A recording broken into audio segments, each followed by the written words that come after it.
Well, there's my beautiful podcast, people. Everybody good? All right, great to hear. Thanks, as always, for listening to the podcast. And, of course, thanks to our friends at Standard Heating and Air Conditioning for making it all possible. Can we believe it's April already? And like the old saying goes, April showers brings gross, disgusting humidity and heat in May. Beat the heat and the summer rush. Have Standard Heating and Air Conditioning out to work on that AC soon. April is the best month to get your air conditioning wrenched on before the huge summer rush starts. So get on that today. Go to standardheating.com and schedule that AC tune-up. Thanks for listening. We love you podcasters. Enjoy the show. The 93X Half-Assed Morning Show. 93.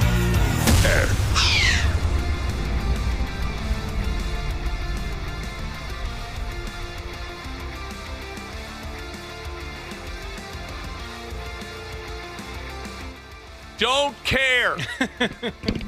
Already?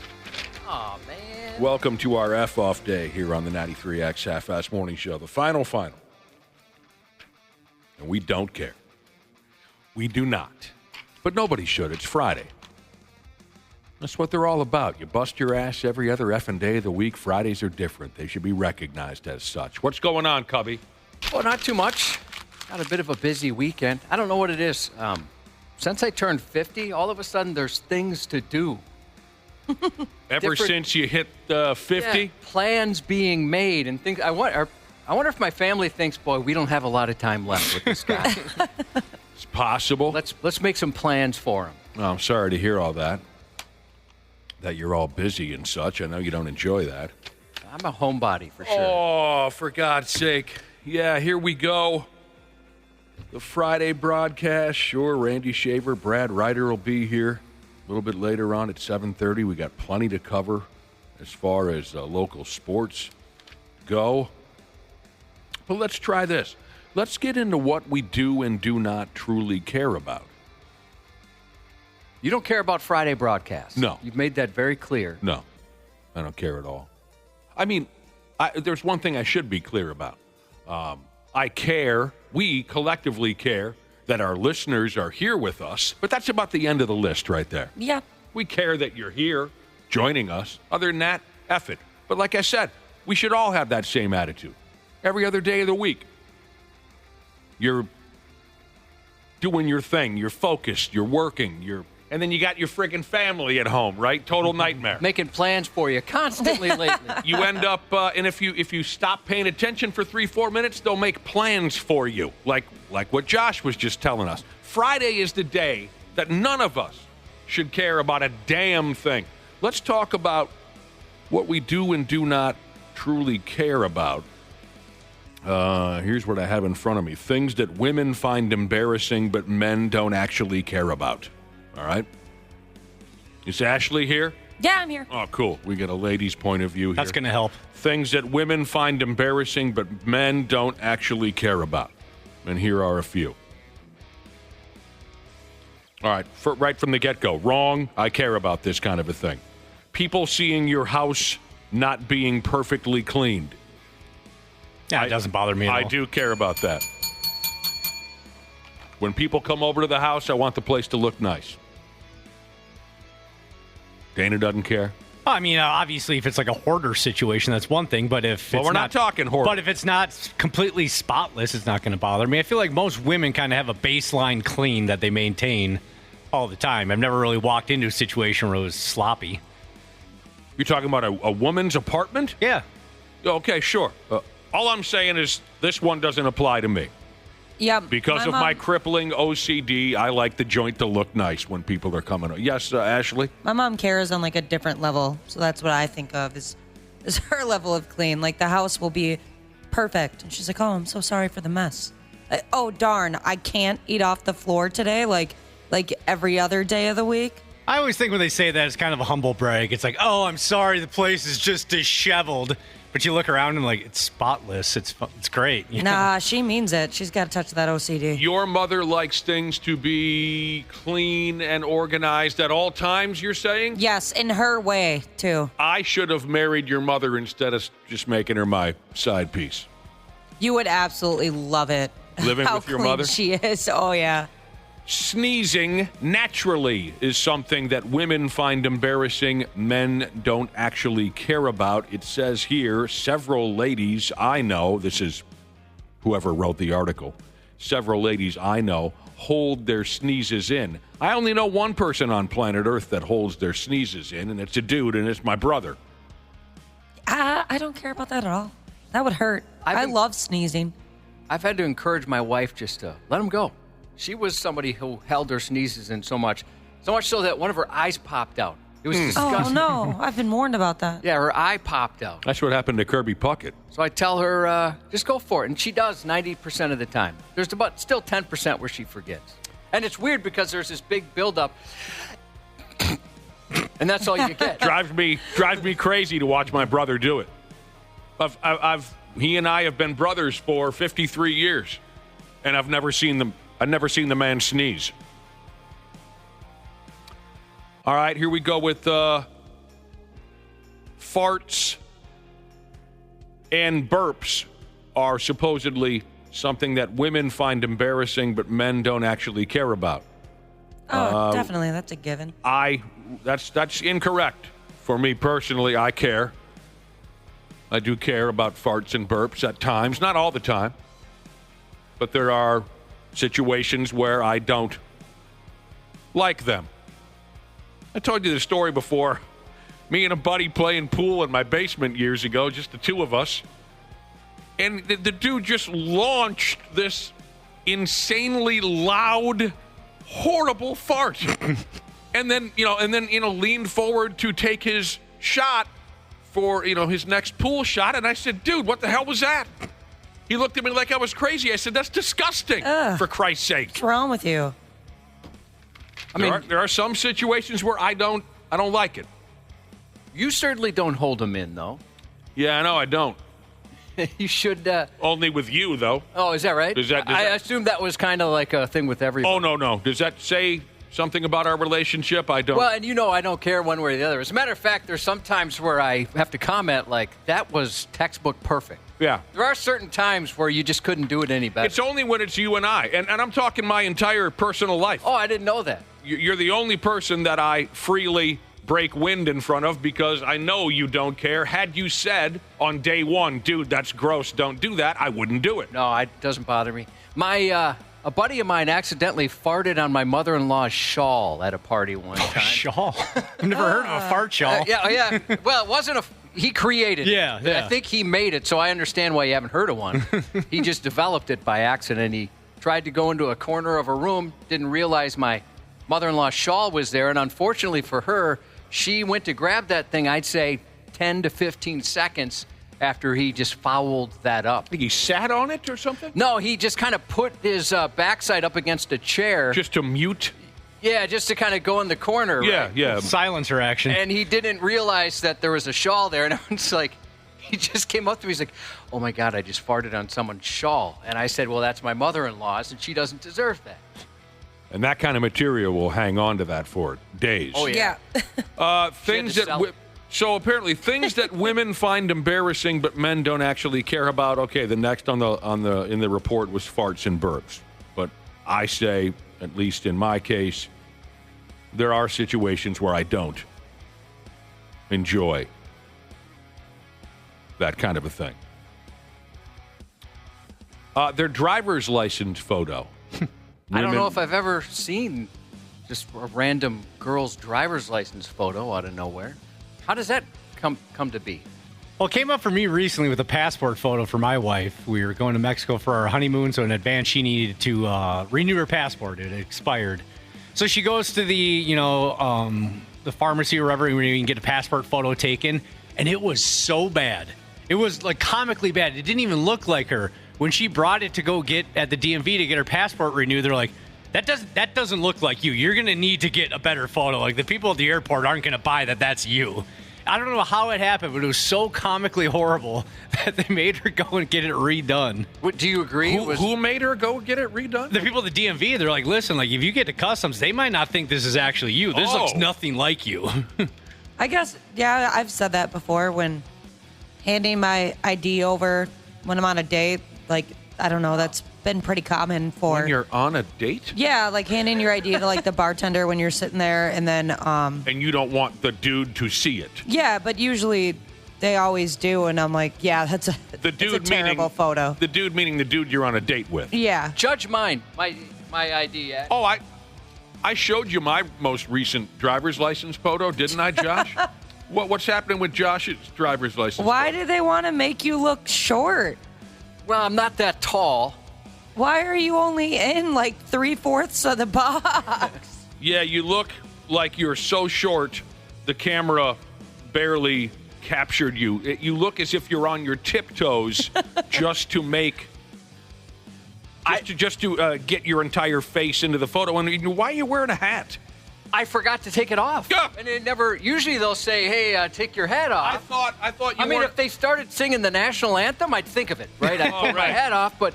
And I don't know if I've ever met somebody in a worse and more disinterested mood than the guy that was taking photos at the DMV that day. I can tell. Some DMVs let you wear your hat. I always thought that was against the rules. So I think he just didn't care. I always thought the same thing, and I totally forgot. And I thought about it afterwards, and I figured, well, he's the expert. Well, here's the thing. Apparently, women find their driver's license photos embarrassing. Men don't actually care, and that's probably true.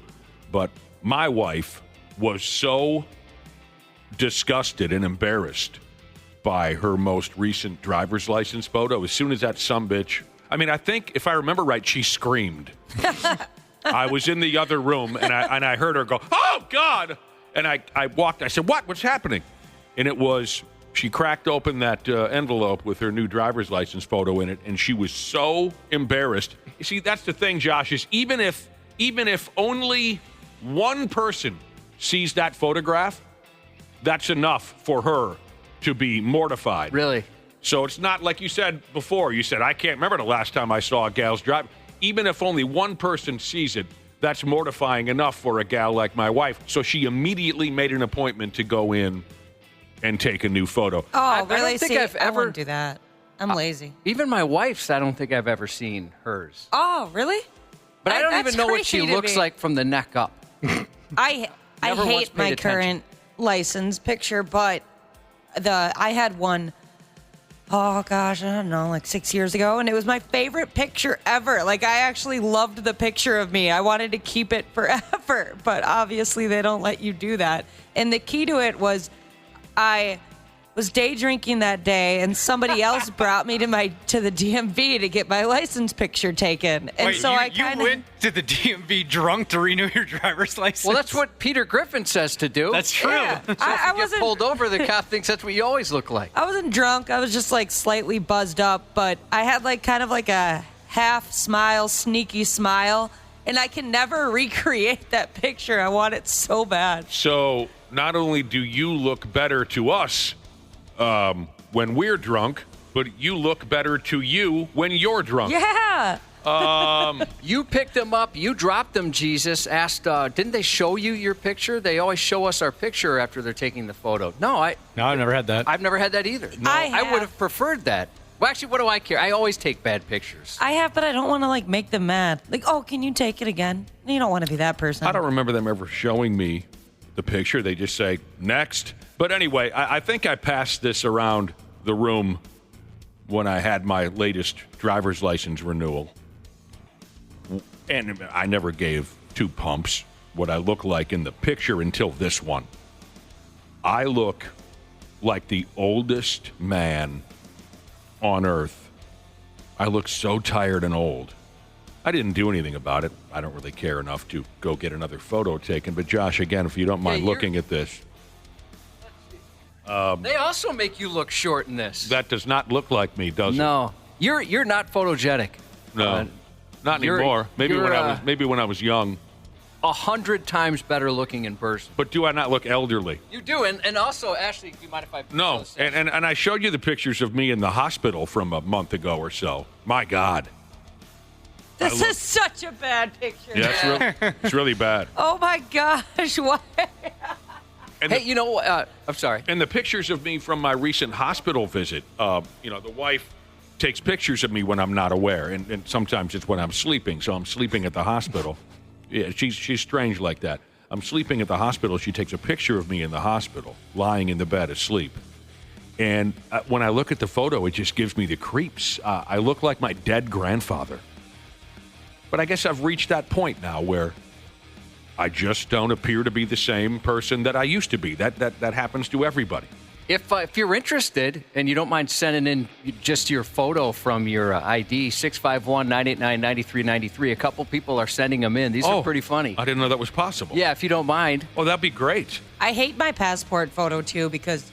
Just send... I'm sorry, Ashley. I didn't mean to interrupt you. Just send the picture, though, just so there's no worry of improprieties or anything. Okay, cool. That's a great idea. If you think your driver's license photo is garbage, send it in here. 651-989-9393. That's a good idea. Yes, Ashley.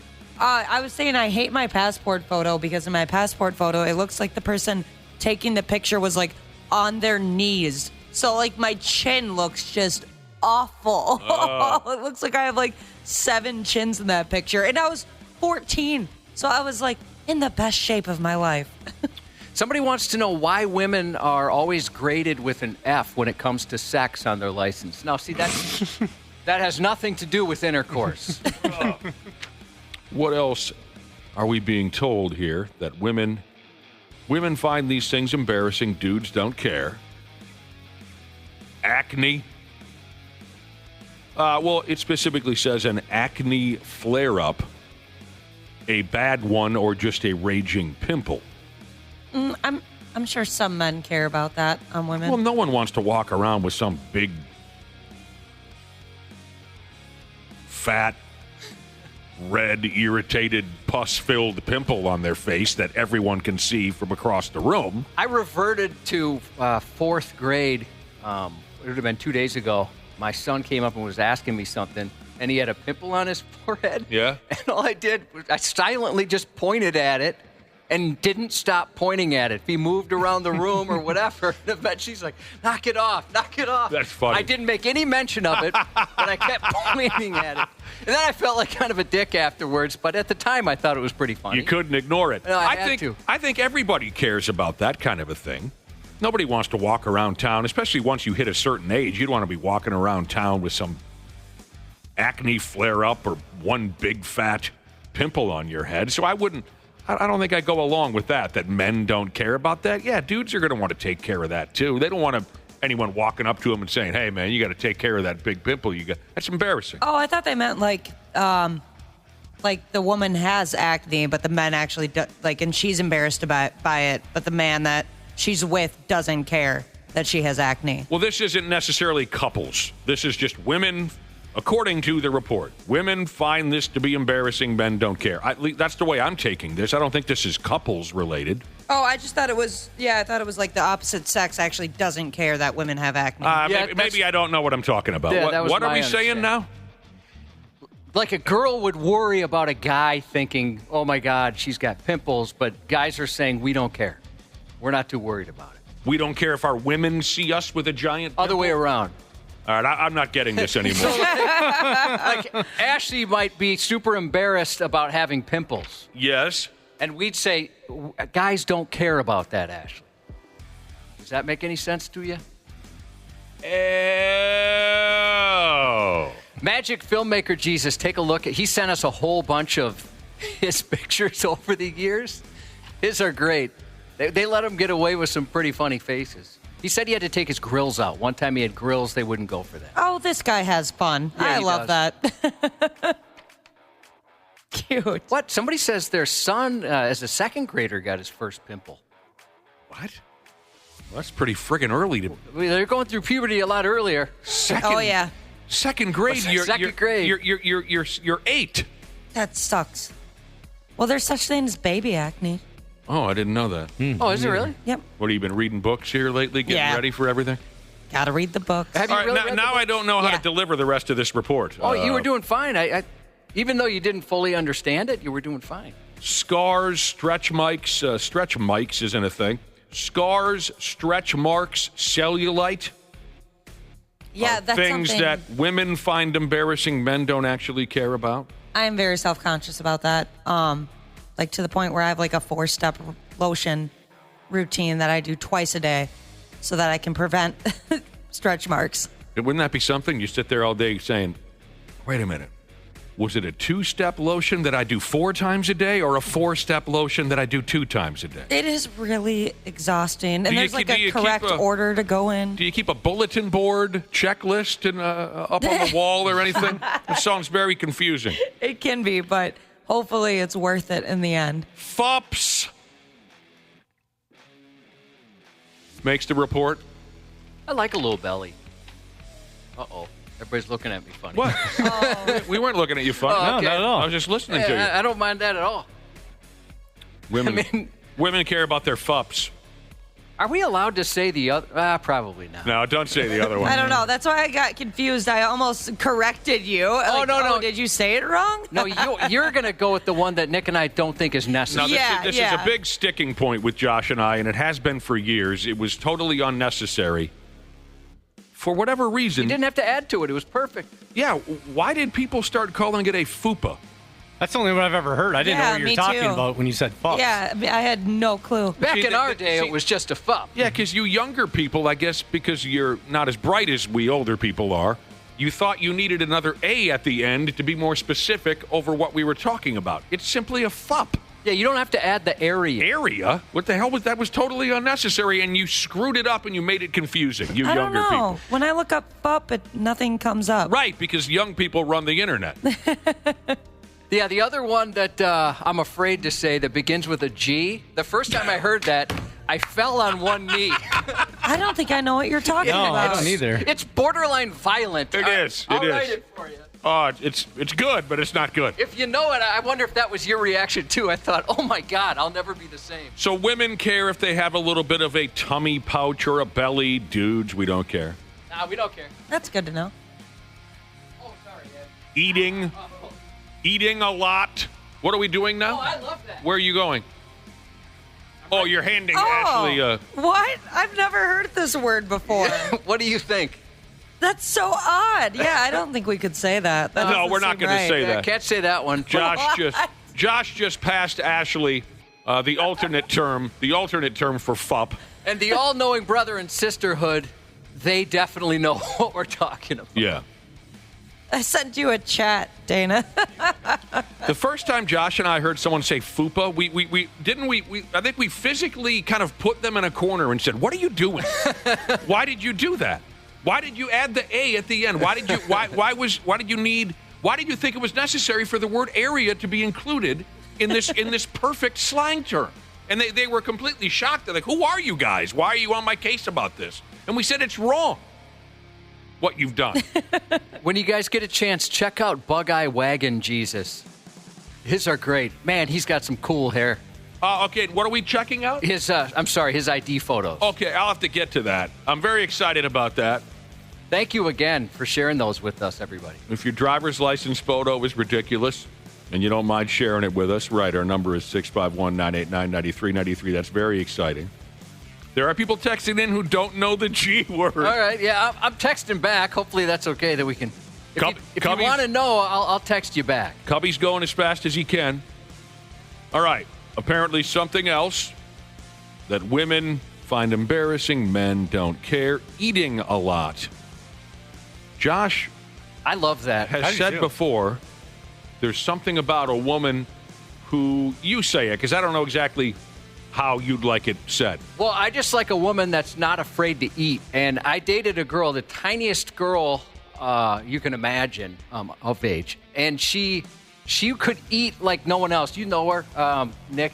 You dated her best friend. You know, the two of us. We sure. Dated these girls. The one you had was not all there. Anyway. Yeah, she was a little goofy. But she was not necessarily sloppy eating, but just they're not afraid to eat. Yeah, she wasn't. I guess she was kind of a sloppy eater. Oh, see, I can't stand that from anybody. Big eater. Man or woman, I can't stand messy eaters. All right, I'm going to do my best to get back. I guess there's a lot of people that don't know the G word. There are so many text messages coming in. Maybe you guys could help. I'm going to do my best to get back to everyone. Coffee needed cheeses. She's somebody I already responded to with the G word. She wrote OMG, and then she followed up with, "That's horrid and hilarious at the same time." Yeah. That's the best way to put it. We're talking about the alternate term to FUP. It begins with a G. Some of you know it, some of you don't. I'm sorry. I thought it was more well known. Yeah, I will. I'm getting back to as many as I can here. So speaking of eating a lot, last Friday night, didn't you trade text messages with my wife last Friday night, Jeff? Oh, yeah, that was so funny. She was all upset with me. She's one of the funniest people I've ever met. She thinks she's funny. We went out to dinner, my the God. wife and I. And I forgot about that. I'm trying to remember what I did wrong exactly, but oh, God, it was great. We went to this Mexican restaurant. Oh, I think I remember what happened now. She had a margarita in front of her, and we had dinner. And then she said something to me like, boy, I don't even know if I can finish this margarita. And I said, well, it's probably because you ate so much. And she reacted like this. She went, I can't even do it. Yeah, she was shocked enough to text me. I think at least what she told me was that she was surprised she wasn't feeling it. Oh, that's it. Yeah, she had a margarita, and she mentioned to you, I'm kind of surprised. I thought I would have been feeling it. And right. You said, well, maybe it's because you ate so much. Yeah. Oh, no, man. And she went, oh. That would have been my reaction, too. Oh, am I fat now? I'm just a big eating machine. I'm fat. What are you trying to say? She was joking, of course, but... Oh, that's hilarious. Yeah, that's something... It would never, ever cross my mind how much the other person is eating. If we're, if it's me and Dana going out to lunch, I would never... Or if it's me and my wife, I would never notice how much they're eating. But I would certainly notice their manners. I notice how much people eat. Do you really? Yeah, but that is because I struggled with an eating disorder when I was younger, and so I've always kind of just monitored people's eating habits a little too closely. Sure. I know you well enough to know that in no way were you trying to be of course not. Disrespectful. You weren't saying that at all. No. You were being logical. Yeah, you were just saying, well, this must be it. You wiped out those 3 burritos, 1 enchilada, and 4 tacos. That might have been what was soaking up all that booze. Yeah, you filled up on the chips for the table. Yum. Yeah, the chips were good, too. Oh, were they? Yeah, oh, God, I love that. Yeah. That was so funny that it bothered her enough that she texted. She texted. Josh is now her go-to friend on the text machine whenever she has, some drama, like, OMG, you're not going to believe what happened at the grocery store today. She tells these things to Josh. You two are just tight girlfriends now. I know, yeah. She's my favorite girlfriend. Cute. Well, although I didn't really fully understand what information I was delivering to you, I enjoyed myself talking about those things that women find embarrassing but men don't actually care about. Otherwise, there's things like body hair, audible toilet blasts is the way they put it here. I'll tell you, I'm a little traumatic. I have poop traumatic stress disorder. My grandmother, she thought if you close the door, I grew up with her in the same home. And Jugs. Yeah. The one with the jugs. Unfortunately, they're perfect, and they're the first ones I ever saw. My grandma lived with us growing up, and she thought if you closed the door, all noises disappeared. And when I'd have friends over, I've never heard anybody make those noises in a toilet ever before. And I think what would happen is if she had to just do that, she would, she was just a little flatulent. She'd go in there and sit on the toilet and didn't realize all that did was amplify everything. Just an echo chamber. And this was the same grandmother who used to eat onion and egg and peanut butter and jelly and salami sandwiches. And mayonnaise, all on the same sandwich. Right. All right. She had some gas then. My God. I wasn't expecting to send dozens upon dozens of texts of this foul word. Yeah. I'm trying to help you out here, man. Thank you. I don't think somebody should have to type that word so many times. What do they think of it? It's kind of the same thing. Like, that is a horrible yet hilarious way to describe a little bit of a belly on a woman. It's offensive. I love it. All right. I'm going to call people this when I'm really mad now. Well, I don't know if we have permission to do so, yeah, you go ahead. Here's the deal. It's our F-off day. It should be yours, too. Later on, we'll talk to, I really don't care who we talk. Whoever wants to call, we'll talk to you. And we'll come back with the stupid news here in a few minutes on the Half-Ass Morning Show. Idly ho, neighborinos. 93X. Half-assed Fast Morning Show. Well, there's my beautiful podcast, people. Everybody good? All right, great to hear. Thanks as always for listening to the podcast, and of course, thanks to our friends at Standard Heating and Air Conditioning for making it all possible. Can we believe it's April already? And like the old saying goes, April showers brings gross, disgusting humidity and heat in May. Beat the heat and the summer rush. Have Standard Heating and Air Conditioning out to work on that AC soon. April is the best month to get your air conditioning wrenched on before the huge summer rush starts. So get on that today. Go to standardheating.com and schedule that AC tune-up. Thanks for listening. We love you podcasters. Enjoy the show. This episode is brought to you by Progressive Insurance. Do you ever think about switching insurance companies to see if you could save some cash? Progressive makes it easy. Just drop in some details about yourself and see if you're eligible to save money when you bundle your home and auto policies. The process only takes minutes, and it could mean hundreds more in your pocket. Visit Progressive.com after this episode to see if you could save. Progressive Casualty Insurance Company and Affiliates. Potential savings will vary. Not available in all states. Bombas makes the most comfortable socks, underwear, and T-shirts. Warning, Bombas are so absurdly comfortable you may throw out all your other clothes. Sorry, do we legally have to say that? No, this is just how I talk, and I really love my Bombas. They do feel that good. And they do good, too. One item purchased equals one item donated. To feel good and do good, go to bombas.com/listen and use code LISTEN for 20% off your first purchase. That's BOMBAS.com/listen and use code LISTEN at checkout. Stupid news on the Half-Assed Morning Show. All right, so everyone's up to speed on the G word now. And some of the reactions from people who haven't heard of the G word for a little bit of a little pouch, little gut for a woman. Some of the reactions are pretty good. Like, oof, you just made my day. I've never heard that before, but I absolutely love it. That's horrid and hilarious at the same time. You people need Jesus. Oh, no, we didn't come up with it. Oh, Lord, OMG, holy F, that's hilarious. What the F? OMG, that's great. I'm glad we could get everyone on the same page now.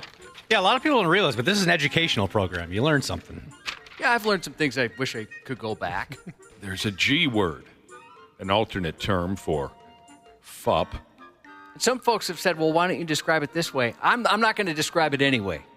I need the money, to be honest with you. I don't want an unpaid vacation.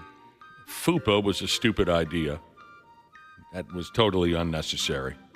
And we found out FUPA stands for something different than what Nick and I thought.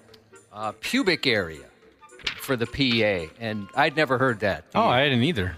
Oh, you hadn't? Okay, No. so Ashley told us it was fat upper pubic area. No, I always heard the more foul way. Yeah. Yes. There's so much generational confusion, when it comes to some of these terms, and we'll get it all cleared up by the end of the day. All right, to fire up today's Stupid News Report, what the hell, I guess all I can say to set this here story up is this is what crack rocks will do for you. A gal in a town called Leroy, New York. She was arrested after she caused a fire at a multi-family house while high on crack rocks. And despite the house burning to the ground right in front of her yellowed eyes, she left the scene to go buy more crack rocks. All the residents of the house were, as they call here, displaced by the fire, including a mother and son living in a lower apartment. Thanks for that, crack lady, they said, I'm sure. And thankfully, no one was injured. Investigators eventually determined that this is how things played out. The fire started because the crack rock lady was lighting a cigarette. You know how that is. Man, after all this crack, I could use a cigarette. The crack rock lady was lighting a cigarette using what they call here broken lighters. I'm not exactly sure what they mean by broken lighters, but I'm just going to go along with it. They say she was lighting a cigarette using broken lighters while sitting on her bed in the morning. The broken lighters ignited the mattress she was a-setting on, and the fire spread from there. She admitted to the police that without saying anything to anybody, she left and drove off Summers to buy more crack.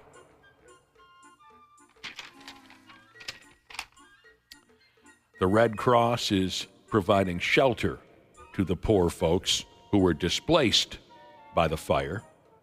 You know, the folks who unknowingly moved into a house with a friggin' dirty, disgusting, stupid crack fiend living in it. Crack lady has been charged with reckless endangerment. I mean, you could probably forgive someone for a careless fire. Sure. Right? It made a mistake, horrible mistake. Sometimes mistakes can have consequences you'd never imagine. But when they're out there buying crack, I think that one's tougher to forgive. Very, very difficult. Yeah, broken lighters. I'm still hung up on that. Oh, yeah. What is that? What did she do there? There is life even after a broken lighter. Broken lighter. That's right. 1991, White Lion. Somebody text. Their version was called Broken Heart. We're changing it this morning to Broken Lighters.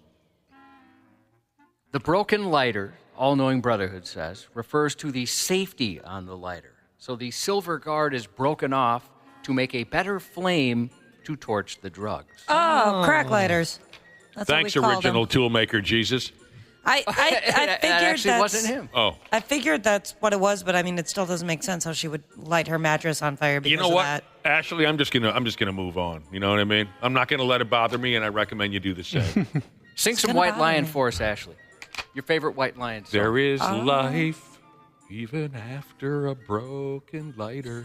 I wish I saved the text. Somebody ripped on White Lion's cover of Radar Love earlier. It's a hot topic. It's a hot button issue on this show. It happens daily. Something to the effect of, I finally listened to White Lion's cover of Radar Love, and it's like poop stacked on a pile of vomit. I think they described it as something similar to that. Wow. I just woke up and chose violence. All right, we're going to take a walk into the darkness this morning. Deep and dark. For a stretch of time. Not just one story. We're going to be here.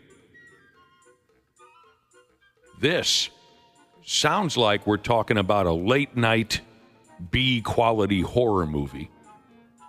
One with a lot of female nudity. But this is all real. And very capable, I think, of giving you a terrible nightmare when you crash out all disgusting and drunk in your bed tonight. There's a group of scientists out there, Summers, who are pushing the idea of, quote, growing soulless, spare humans in a lab that can be used for medical experiments and maybe even as a food source. Yuck. Yeah, I'll pass on the last part, but Soulless, spare humans grown in a lab.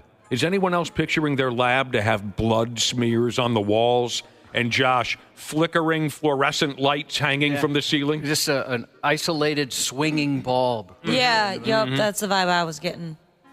Well, how would you guys feel about, let's say you save up and you can get your own standby body, lab grown.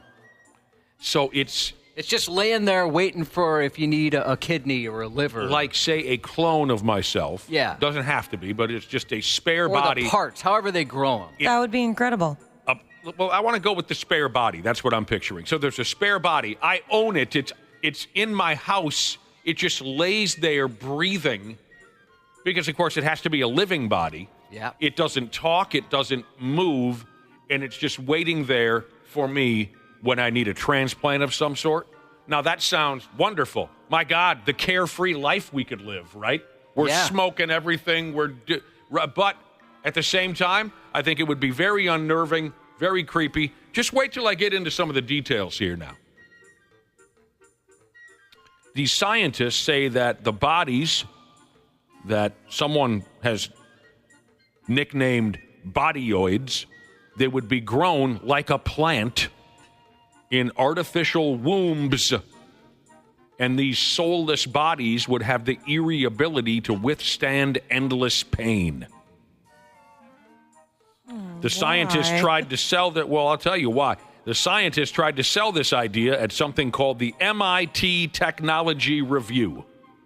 Some kind of a get-together, a bunch of brainiacs. They said their Frankenstein-like plan would revolutionize medicine. The zombie-like bodies would be key to testing out new medicines, growing human organs for transplants. So first off, they would grow the fetuses entirely outside a human body in artificial uteruses, which are already being tested in labs, by the way. It's so strange already. So here comes the darkness. The scientists plan on using a certain technique when growing these zombie humans. They're going to stunt brain production to ensure that these bodies lack sentience. And I had to look that up. And what I believe it means is these lab-grown human bodies wouldn't have any cognitive abilities, no awareness at all. Like that one person at your job that can't pull their head out of their ass. Just a clueless lump of living flesh. Like Jack Nicholson's character at the end of One Flew Over the Cuckoo's Nest. Just lying there. It has no awareness at all. It blinks. It breathes. Mouse and Cheese's Jesus said, all right, who else is going to bang their body double? Yeah. Are we all in? You know what I love about that text message is that somebody else texted in and said, how long till the first news story reporting this is abused as a sex doll? Not long. Yeah, Doesn't seem like it's going to take long. You want to talk about a lifelike sex doll? All right, it ain't over yet. People are saying there's a couple movies that this is the exact plot. Okay. Yeah, the island. Have you guys ever seen that? No, I wasn't sure if that was a spoiler thing or not, but that's the number one answer, the island. I'll have to check that out. Iowan? Island. All right, if you remember... I guess you could say maybe some people think Iowans are soulless. Iowegians. Sentient. At the beginning of this horror show, there was the idea that we might even be able to eat these bodyoids. One of the scientists involved in this big plan called it ethical meat. One of them said they, meaning the zombie people that we've grown in a bucket over here in the lab, the zombie people could offer an ethical alternative to the way we currently use non-human animals for food, providing meat or other products with no animal suffering. So like a substitute for cows. Can you picture yourself, Josh, throwing a slab of humanoid meat on the grill on a Saturday afternoon? No, I can't. It just seems incredibly unnecessary because there's already lab-grown meat. Why do we need lab-grown Yeah, I'd rather have meat? a lab-grown cow. Yeah, there's beef, fish, chicken. I think what they're preparing for, Ashley, is what if those items you just mentioned are no longer available, like an apocalypse-type situation. We no longer have the cows and the chickens, whatever you said. We no longer have that option. We could eat these human bodies that we're growing in a warehouse down the street. Now, the researchers admitted that their plan poses many ethical questions. Yeah. You think? But they stressed the endless possibilities if these brainless, soulless, spare bodies are developed. They pointed out how medical researchers have been primarily relying on animals for testing over the years. We wouldn't have to go that route anymore. The lives of many mice and little bunnies would be saved. It would be a source for organ transplants, and the madness goes on from there. Can I use mine for like a weekend at Bernie's situation where I don't want to be somewhere? It's going to prop me up. I thought I made a no weekend at Bernie's joke ban years ago. I really thought Maybe I made Dana that. wasn't here. Were you not here? I must not have been here. God dang it. Ronan Engineer Jesus says, Nick, you already have some spare body parts. That's your twin. Your twin. Oh, yeah. Maybe that's why your mom decided to throw out 2 eggs at the same time. All I got to do is choke that son of a bitch out. Oh, I can feel his neck in my grips right now, Josh. Up at the crack of dawn, Jesus said, soulless spare humans, the Kardashians. I guess it's pretty cool when it comes to organs and, like, you know, if your liver goes out, have a backup. That's pretty cool. I mean, I can see where they're going with some of these ideas, but just the thought of a warehouse down the street filled with fully grown, nude, breathing, blinking, but non-thinking humans all lying on slabs waiting to be cut up for meat or transplants just gives me a chill up my spine. Yeah, did you see me? I actually got a chill. Yes. That's gross. When you actually picture it, it seems very disturbing. It's like Weekend at Bernie's. But... Oh, wait a minute. I put a ban on that. You did. God dang it. Yeah, I can't. I mean, the eating thing, at first you're like, well, geez, maybe that wouldn't be bad, just have some parts grown, and then they have to ruin it with the eating thing. Yeah, they didn't need to go to that level. Yes, I will have the spaghetti and Pete balls, please, if you won't mind. Oh! Well, you can't give it a name. You don't name your zombie spare body. Yeah, can you imagine? Then you'd be heartbroken. You're mid-fork. You just forked it. Be heartbroken when they start cutting Pete up into little pieces to try to, you know, there was a fire down the street or whatever. They got to put some people back together. You've grown attached to him. I imagine there's a part of me that bets this is already existing and we just don't know about it, but it's only for like the ultra rich. Oh, yeah. Well, that's in the movies for sure, right? The ultra rich have all these things. Yeah, I don't think any of us would ever have access to something like this. And if we did, it would be some off-brand body. It's like the generic brand. Elementary school custodian. Yeah, exactly. It's just not quite as good as the original. Doesn't last as long. Elementary school custodian Jesus said, as a transplant patient, I do support the research. I think I'd be more comfortable if it was just parts versus just a replica of me laying there. Oh, they grew like a kidney in a lab or something like that? Yeah. All right, let's keep going with this vibe. Okay, I'm sorry to interrupt. Yeah, what? This is an important question from Happy to Have Jumped Ships Jesus. All right, fine. No Weekend at Bernie's jokes. Weekend at Bernie's 2 is okay, though, right? None of the Weekend at Bernie's? Even worse. Never saw that one. Let's continue to tap into your deepest, darkest fears here. What we're dealing with this time around is a lady who used to work at her neighborhood mortuary, you know, where they keep the dead bodies, where your dead body will one day rest. But she's not working there anymore because she's been arrested for allegedly cutting limbs off the corpses to conduct crazy lady experiments. You know, a mutual friend of ours worked in a field where he was around dead bodies for medical research, and he once sent me a room full of severed human heads, a photo of that. I don't think I'll ever get that image out of my mind. And he sent me a picture, too, of a cut-up carcass once, and I deleted it immediately. I want no part of that. You know. Plus, we can't look at porn at work, so, you know. Oh, my gosh. It is so awkward being super aroused at work. Our suspect here is a 50-year-old lady by the name of Adeline, I think is her name. That's what I'm going to go with, Adeline. So if you hear me say that out loud. Our suspect is a 50-year-old gal by the name of Adeline, something or another. I looked at her mugshot, and again, she's accused of cutting up corpses. I looked at her mugshot, Josh, and I looked into her eyes. And you know what I saw? What'd you see? The passageway to hell. Yeah, there's some scary stuff beyond those eyes of hers. Adeline, or whatever her name is, she's been charged with abuse of a corpse and other things.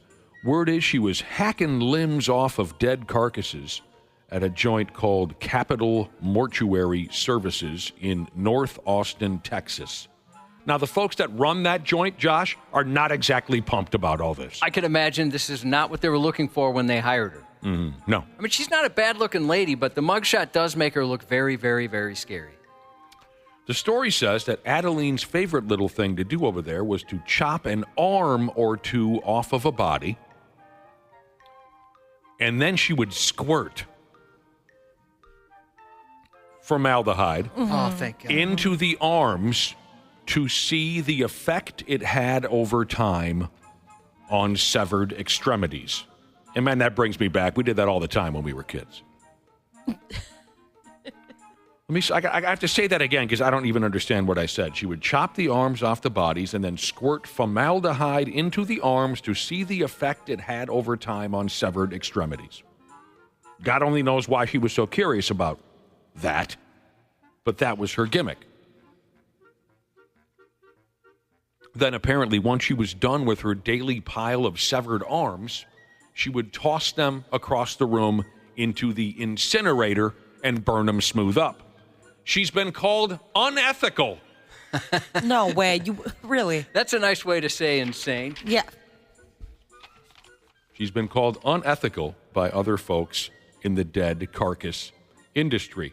Adeline has also been accused of ordering her employees to experiment on the dead bodies of your grandmas and grandpas. And that madness, including chopping the heads off of a few of those poor dead bastards, new guys in the corner puking his guts out. There was even some talk of a spine being torn out of the back of a dead guy. Oh. Like they were playing effing Mortal Kombat. That is brutal. She's also been accused of fraud. That's the worst part. That's where you draw the line, Ashley. So word is somewhere's in the neighborhood of 15 bodies were pulled apart over the years. And the word is it was pretty gross. Yeah, I bet she's kind of one of those people that thinks she's just a misunderstood genius. And nobody gets it, right? Could be. The mourning families of grandmothers and grandfathers there finding out that was their demise. This is excellent, and I hope you guys agree. Referring to eating human body parts someday. Yes. This person prefers pizza. Pete. Pizza. Pizza. P-E-T-E-Z-A. Yeah, pizza. Cannibal Corpse is still out there touring and making records. Damn, they've been around forever. Cannibal Corpse, have you heard of them? The death metal band? Yep. Everyone's heard of? No, I haven't. Dana never heard of Cannibal Corpse? You really haven't? No. They're featured in a soundtrack, but I can't mention it. Certain movie. They're all over that soundtrack. In my mind, at least in my opinion, they're more or less like the original death metal band. And good for them. I remember hearing about them in high school. Or maybe I was just out of high school, Josh. A friend of mine played me a song by Cannibal Corpse called Edible Autopsy. That's their style. And I remember when I heard the song, I thought, well, this is not for me. But I still got love. I still got love for the corpse. Anyway, this is adorable. A couple upped and got married in the mosh pit at a recent Cannibal Corpse show in Pittsburgh, Pennsylvania, and a video has started to make the rounds everywhere. They got married mid-pit while the band was performing a song called Unleashing the Bloodthirsty. Do you know who's not a fan of Cannibal Corpse? Who dat? My dog. When I was pulling that audio yesterday, he was asleep right next to me, and then that man started shouting very loudly, and he got up and cowered and ran away. Yeah, I told Dana, make sure there's no bad words in there. And then I ran it through Google, and then I tried that Chat GPT, Ashley, you taught us about. Yeah. And neither one of them really could understand what was going on. So this couple got married in the mosh pit at a Cannibal Corpse show. I don't think the band was aware. They're busy on stage, being evil. The couple goes by the names of Erica and Christopher, and it says here that they proved that love can bloom even in the blood-soaked chaos of death metal. You think you could handle a death metal wife, Josh? Yeah, I don't like my current wife's favorite music. So even if I didn't like death metal, I wouldn't mind. I bet you a death metal wife probably poops with the bathroom door open. Yes. You're probably not going to be into the same intimacy she is into either. Oh, intimacy. I couldn't see that being some next level stuff right there. I didn't think about the intimacy. I bet I couldn't please her at all. I just thought about her pooping with the door open, which I don't like, but I would allow her to do that, I think, because she's my death metal wife, and I'm not sure what she's capable of. You know what I mean? Oh, definitely. Yeah. You call her mommy. I'm a little afraid of her. I'm sure there's some death metal wives out there in the listening audience. I mean, let us know. How do you poop? I might text us about how you poop. I might not be man enough, Josh, for a death metal wife. Well, that's what I'm saying. There's no way I could please her. No way. I would try my best. I couldn't do it. Now, 99 out of 100 of you aren't going to care, but I'm going to go ahead anyway. Another one of those original death metal groups, and when I say original, it's mid to late 80s is when that genre was basically born. Another one of these original death metal groups that I really liked.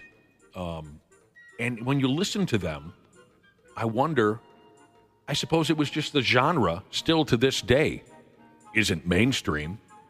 Isn't it? That's kind of amazing. There's so many odd types of music that have finally found their footing in mainstream, but death metal still. It's too grotesque for the general public. But Josh, maybe you remember this old death metal band. They could have spent a little more time coming up with their name. They're simply called Death. Oh, sure. Yeah, I remember Death. A couple years ago, I went and listened to a few of their first records. That was a wildly talented group. I'll have to check it out. Really, really good stuff. Death music. Might take me a while to get there, though. I think you should maybe Death band. That's a good idea. Before we go, we got this deal cooking again. The Air Guitar Championships are putting on a show here in town where you can compete if you like. They're coming to the rock and roll capital of the Twin Cities, Fridley. It's a regional showdown, don't you know? Over there at the Route 47 Pub and Grub, May 17th. You can show up and compete in the Air Guitar Championships, the regional competition. And if you win, you go on to a town called San Francisco to compete in the national finals for air guitar. You got a song in mind, Josh? If you were ever to compete in the air guitar final, but I'm trying to think because I'd be afraid to make it too complicated, but also not too easy where it's boring. See, but here's the thing. That was a silly question for you because you're sitting here considering what songs you could mimic. It's really not about that. And I've had my problems with this contest. And I'm sure I made it known last year when the show came to town. There's not enough actual air guitar going on for my liking. In the videos that I've watched, folks just fly out onto the stage like they've been shot out of a cannon. There's very little air guitar technique involved. It looks more like a costume and dance contest. But that's just me. I'm a little older. My generation of rock fans were much more technical with our air guitar when we were growing up. Would you agree, Josh? Yeah, you're right. That is kind of disappointing because some of these guys, you could tell, even if they couldn't play guitar, they did their best to mimic the guitar player. So sure, it was being flashy and stuff like that, but also kind of looked like they were playing guitar. Like if there was an air drummer that was way off and was not along with the song, it wouldn't make any sense. Maybe I have to watch more videos. The videos I watch, it looked more just like a costume and dance contest. You just go absolutely insane. All the energy you can muster. I saw very little air guitar, but again, it's probably generational. When I was in 6th grade and I would tie shoelaces around my biceps and stand in front of a mirror holding a tennis racket pretending I was George Lynch, I tried very hard to really make it look like I could play the riffs and the solos. That is so cute, Nick. Down in Byron, Jesus wants to know if he can show up to the event and then bring his air guitar to have it signed by the winner. They'll ask you for $15 in trade if you want to compete at the air guitar show there in Fridley. $10 to watch the show, and the proceeds go to charity. I would just compete then. You know how guitar players they'll have like a strip of double-sided tape on the bottom of the guitar, and then for extra picks, right? If they drop a pick, or they can throw some out to the crowd. Sure. Aluminum melting Jesus, he even gets that detailed. He pulls the fake picks off the bottom and throws them out to the crowd. He loses a pick. You got to know what you're doing. Swings the air guitar around his body like Steve Vai used to do. There you go. Sports on the 93X Half-Assed Morning Show.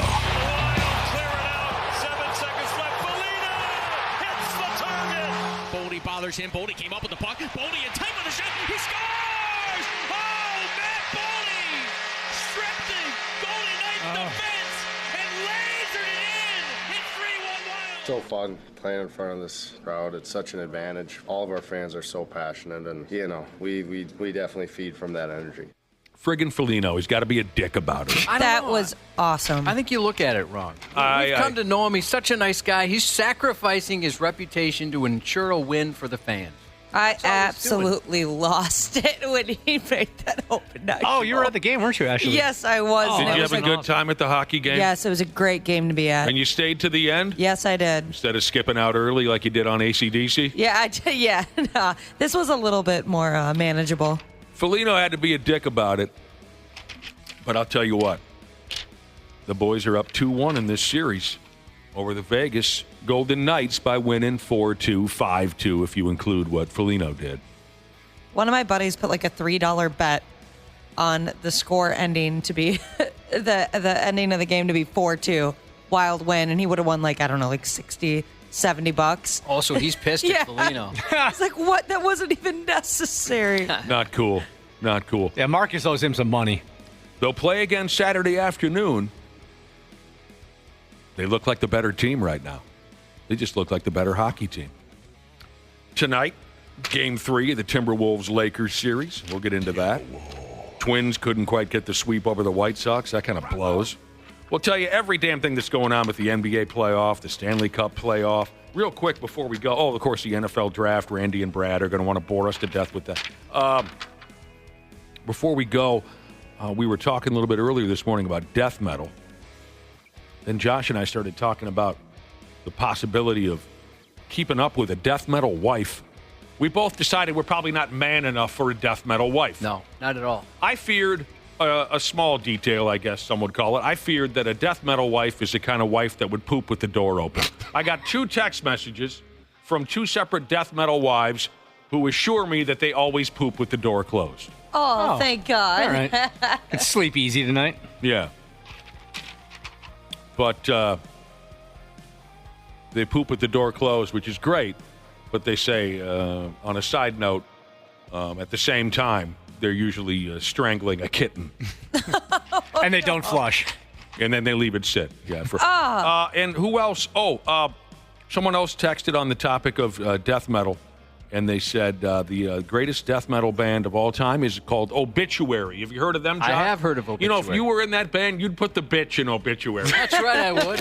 We got to take a break. Josh's News is coming up next. 93X Half-Assed Morning Show. Nice. 93X. Nice. Well, there's my beautiful podcast, people. Everybody good? All right, great to hear. Thanks, as always, for listening to the podcast. And, of course, thanks to our friends at Standard Heating and Air Conditioning for making it all possible. Can we believe it's April already? And like the old saying goes, April showers brings gross, disgusting humidity and heat in May. Beat the heat and the summer rush. Have Standard Heating and Air Conditioning out to work on that AC soon. April is the best month to get your air conditioning wrenched on before the huge summer rush starts. So get on that today. Go to standardheating.com and schedule that AC tune-up. Thanks for listening. We love you podcasters. Enjoy the show. This episode is brought to you by Progressive Insurance. Fiscally responsible, financial geniuses, monetary magicians. These are things people say about drivers who switch their car insurance to Progressive and save hundreds. Because Progressive offers discounts for paying in full, owning a home, and more. Plus, you can count on their great customer service to help you when you need it, so your dollar goes a long way. Visit Progressive.com to see if you could save on car insurance. Progressive Casualty Insurance Company and Affiliates. Potential savings will vary. Not available in all states or situations. What's up, everyone? It's Trevor Sikkema here from the PFF NFL Show, here to get you ready for the 2025 NFL Draft. We're dropping PFF podcast episodes 3 times a week with the rankings, sleepers, team fits, mock drafts, and more, powered by the same data used by all 32 NFL teams. If you want a deeper insight into this year's class and how it all shapes up on draft day, we've got you covered. Become a smarter draft fan right now on the PFF NFL Podcast. The PFF NFL Podcast, part of the Believe Network. Follow and listen on your favorite platform. 93X Half-Assed Morning Show. Isn't that a religious show? With all the Jesus and Sheezus talk? Oh, hell no. Just kidding. They suck. 93X. The community should know we don't take these type of incidents lightly. The St. Peter Police Department and surrounding agencies and the BCA are going to do everything they can to keep us all safe. A St. Peter man's been arrested after stealing from a business, and law enforcement believe the arrest may have thwarted a potential mass casualty event. Mankato police were dispatched to a business shortly before 3 p.m. last Thursday to investigate a suspicious person. A man wearing a medical mask, gloves, a heavy winter jacket, and a green stocking cap entered the store and started selecting several 9mm firearm magazines, some bear spray, and body armor. Employees became suspicious because he began grabbing some high-priced merchandise without even checking the price. He left the store with about $2,100 worth of items. Security tried to detain him, but he got into a vehicle and fled, nearly running over someone in the process. Police found a list he left behind labeled Survival Gear List with Alternative, which he'd been glancing at while taking some items. The list included knives, bows and arrows, a sleeping bag, lighters, pepper spray, a 6-mag chest rig, and 8 9mm magazines. Officers were also already aware of the man due to social media posts featuring firearms, including one showing him pointing a rifle at the camera. A Minnesota BCA agent told police there were strong indicators he was preparing to conduct some sort of attack in the next 24 hours. He's due in court next week for an initial appearance. Oh, lock him up. Yeah, thank goodness they got the guy. Got another one of those wandering around town, huh? A middle school in East Las Vegas is urgently calling on the district for help after a disturbing incident where a parent stormed onto campus, threatened a teacher for calling her daughter slow, and even directed threats at another student before being escorted out. She spent 20 minutes in the parking lot yelling about how she could shut the school down with a hard lockdown, said one concerned parent. She could do whatever she wanted to do. She even pointed out how easy it was to get inside. It scares me, to be honest, because it could have been towards a student here. I feel like the fence would definitely help out a lot. So this incident won't happen again. Worse to, a student. That ease of access is exactly what parents were worried about, and that's why the principal's been trying to fix the security since 2020. The district said a security gate will be installed by early 2027, but many families are demanding that timeline be pushed up before someone else gets inside. At that time, the previous principal had said, well, we're 1 to 2 years away from getting this single point of entry, and so that would have meant it would have been 2021 or 2022 that there would have been this security upgrade to the school. And lady making a comment from the Wizard of Oz. She did sound like a munchkin. As for the parent involved in the threats, the district confirmed she's since been banned from the property. And while we never got to find out if her daughter is actually slow, the mom is showing some signs. Police are investigating possible charges, including disturbing a school and making threats against a school employee. Did she ever shut that whole school down like she threatened to? Well, they did put it on lockdown, but once they got her out of there, they were back at it.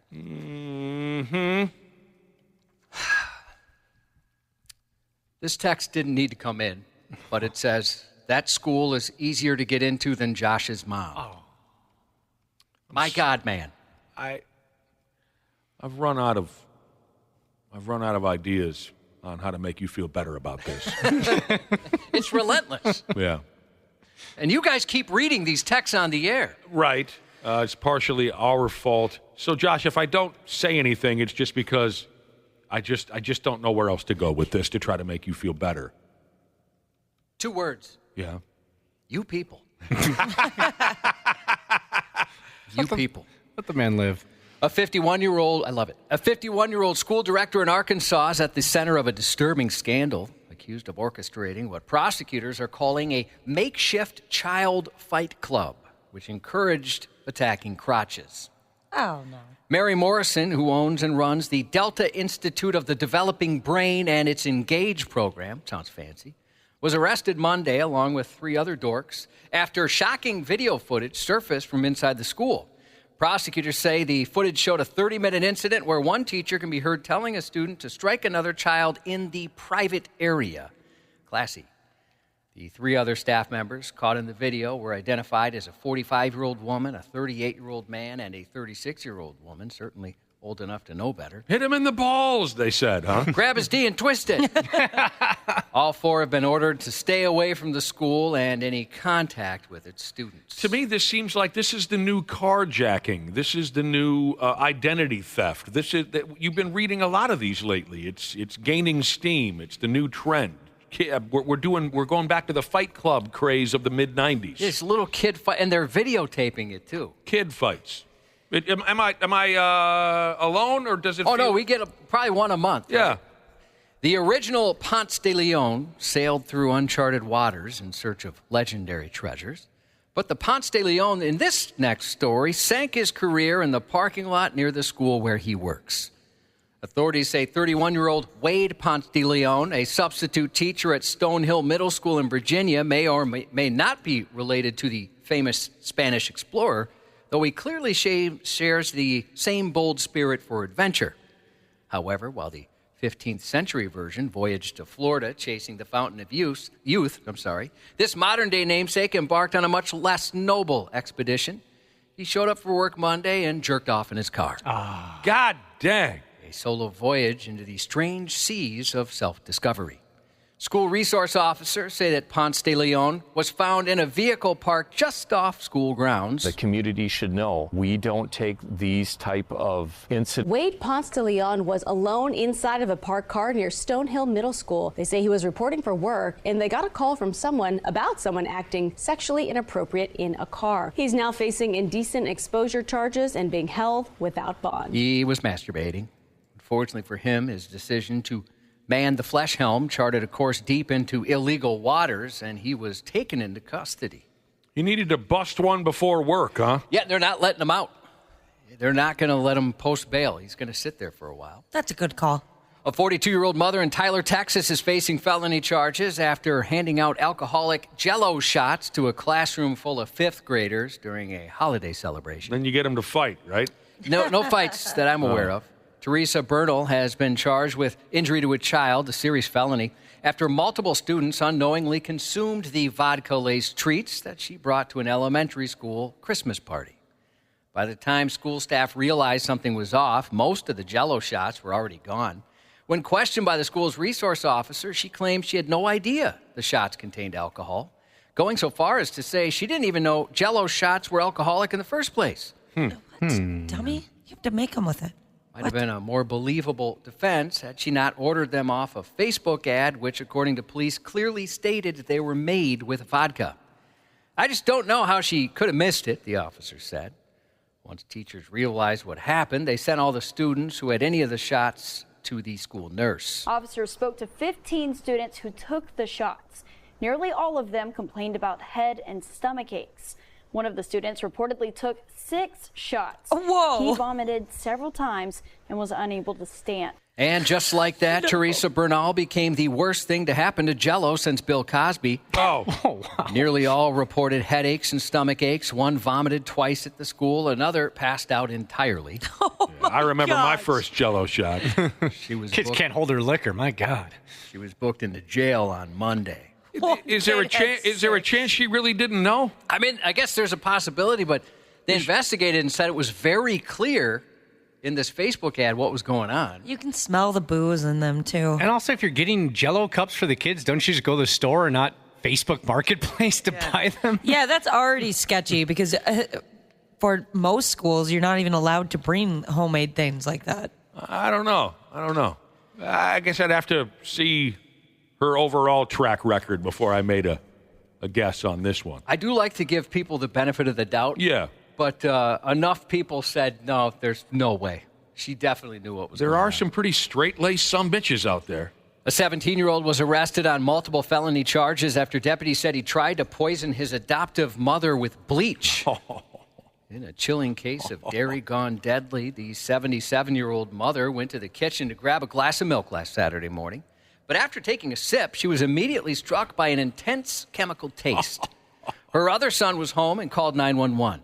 During the call, he told dispatchers the 17-year-old put Clorox in the milk container and was trying to poison Mom. We have a 17-year-old here who put Clorox in our milk, attempting to poison our mother.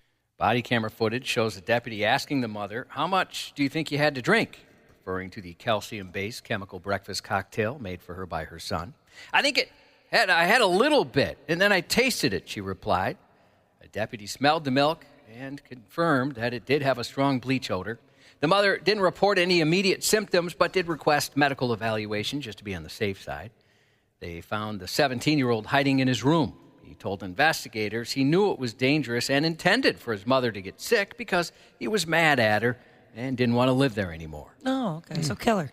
The 17-year-old was arrested on felony charges of attempted poisoning, attempted murder, and aggravated abuse of an elderly person.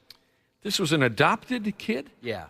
She's 77 years old, and she's still got a 17-year-old adopted kid. I know that has nothing to do with the point of the story, but man, lady, give yourself a break at one point or another.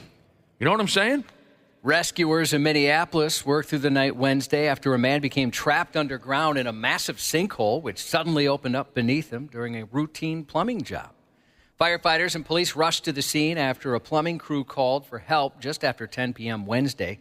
One of their workers, a 47-year-old man, had disappeared into the hole while on the job, quite literally swallowed by the earth. Crews battled for 6 hours to reach him, working through shifting soil and unstable ground. And then, just after dawn, he pulled himself out of the hole in all its glory. Just before 3 o'clock this morning, we saw that man emerge. Again, he was able, here it is, to walk on his own before he was then taken into an ambulance. He was checked out by medics. The man was... How's he doing? He's doing okay. I mean, like I said, he walked out on his own after they, helped him out. Son of a bitch, I quit. Yeah, he was placed on a stretcher, taken to the hospital for evaluation. Sounds like he's going to be fine. A spokesperson for the Minneapolis Fire Department said no one else was injured. There he goes, huh? That'd be pretty scary. I would be so scared. Every Friday on 93x.com, you can find a rundown of what's new in rock for the week in our notable new releases post. This week, a couple of highlights include what's being described as one of the more anticipated new rock albums of 2025. Oh, yeah? Ghost's 6th studio album, Skeleta. The other notable highlight from 93X's notable new release post, Unatoned, the 11th album from Machine Head. Unatoned contains the track These Scars Won't Define Us, which features guest vocals from the lead singers of In Flames, Lacuna Coil, and Unearth. For the rest of the week's releases, check out 93x.com or our playlist on Spotify. Check you out on Spotify. Now playing in theaters, The Accountant 2. Ben Affleck, John Bernthal, and J.K. Simmons return in the high-stakes sequel to the hit action thriller. Forensic accountant Christian Wolf reunites with his estranged but highly lethal brother to track down a mysterious group of assassins. Also in theaters, The Legend of Ochi, starring Emily Watson, Willem Dafoe, and Finn Wolfhard. This mystical adventure follows a young girl who learns to never go outside after dark because of reclusive forest creatures known as the Ochi. However, when a baby Ochi is left behind by its pack, she embarks on the adventure of a lifetime to reunite it with its family. Streaming now on Netflix, Havoc. Tom Hardy and Timothy Olyphant star in this gritty, pulse-pounding action film about a drug heist which goes tragically wrong. And on HBO and Max, Brett Goldstein, The Second Best Night of Your Life. Fans know him as Roy effing Kent from Ted Lasso, but now Brett Goldstein takes the stage for his debut stand-up special. Man, that guy is so good on Ted Lasso. He's here, he's there, he's even on Netflix. Yeah, he is on Netflix now. Again, that's Brett Goldstein, The Second Best Night of Your Life. You notice I had to pause there, Josh, because I forgot that there's a swear word in that little song. I thought you did that on purpose. Yeah, That was I thought you did it on purpose. Yeah. Okay. I liked it. I blended it in nicely. I'm glad you didn't throw out the word. Yeah. That could have been trouble. We wanted to make you aware of something going on tomorrow, an important fundraiser. Prodigy Martial Arts in Blaine is hosting Roll for Becca tomorrow from 10 a.m. to noon. An open mat fundraiser supporting a beloved coach's wife named Becca as she battles a brain tumor. All proceeds go directly to the family as they face medical treatment and time away from work. Once again, the Roll for Becca happening tomorrow from 10 a.m. to noon at Prodigy Martial Arts in Blaine. Ashley, did you post the info on that? Yes, I did. Okay, thank you. So you can find out more on 93x.com. Congratulations to Gary. 5 years of sobriety today from your very proud family. Who is this Gary character? Your son, Gary. Your 15-year-old boy. What movie? Give it to him, Cubby. Oh, my God. The movie with the science. Why can't I think of the name of it? Weird Science. He masturbated in that movie. Happy birthday to Mutt Cut Jesus, and that's 93X News. Randy Shaver. The cornhole capital of the world. On the Half-Assed Morning Show. With the first pick in the 2025 NFL Draft, the Tennessee Titans select Cameron Ward, quarterback, Miami. Y'all see what we had, man. We in Green Bay. Ain't nothing to do here but get drafted. So we gonna get drafted. Most of y'all know where we finna be at. Probably Nashville, probably New York. So we gonna see. But man, if I had some advice for y'all, bring your jackets to Green Bay. It ain't do here, and it's cold as too. Now there's a kid who got drafted yesterday by the National Football League who knows. Well, now he knows what the rest of us have known for decades, and that is that Green Bay blows. But we'll get back to that. We'll get back to that. It's cold. Randy Shaver, Brad Ryder. What's up, bastards? Good morning. Good morning. How you doing? Good. It's good to have you in the mix. We'll get back to all this NFL draft stuff. I know you want to go crazy with this stuff. Oh yeah. Well, we got to cut. We got to cut to the chase. We got to get to the good stuff. There was a carnival-like atmosphere last night in St. Paul. Yep. And the big crowd at the X got to see a win for the Pigs. Ashley and her unborn baby were there. Yeah, first hockey game. I don't know if he has any hearing left after that, though. Yeah, a friend was there, and he was sending me videos of the crowd. That was crazy. God, it was absolutely nuts. But they handed out those cute little playoff towels. I love those. I like those. Oh, you got to have your little free item on your chair, don't you? Yep. To get into the spirit of the thing. Did they do the ambulance routine outside the arena? The Charleston Chiefs started this years ago, where before a big playoff game, you get a couple of ambulance drivers just to circle the arena before the game to let the crowd know there's going to be some violence in there. Oh, really? That's awesome. I did see a couple ambulances with their lights on the way out. Oh, that was real then. But if you see them circling the arena just over and over again, that's the head coach usually slips the ambulance driver a 50. Just circle the joint for a while. Oh, I love Let them know they're going to see something dangerous in That here is tonight. so cool. So the boys have now taken a 2-1 lead in this best-of-7 quarterfinal final series with Las Vegas. They win 4-2, 5-2 if you include the clearly intentional smart-ass empty net goal scored late in the hockey game by our pal Marcus Foligno.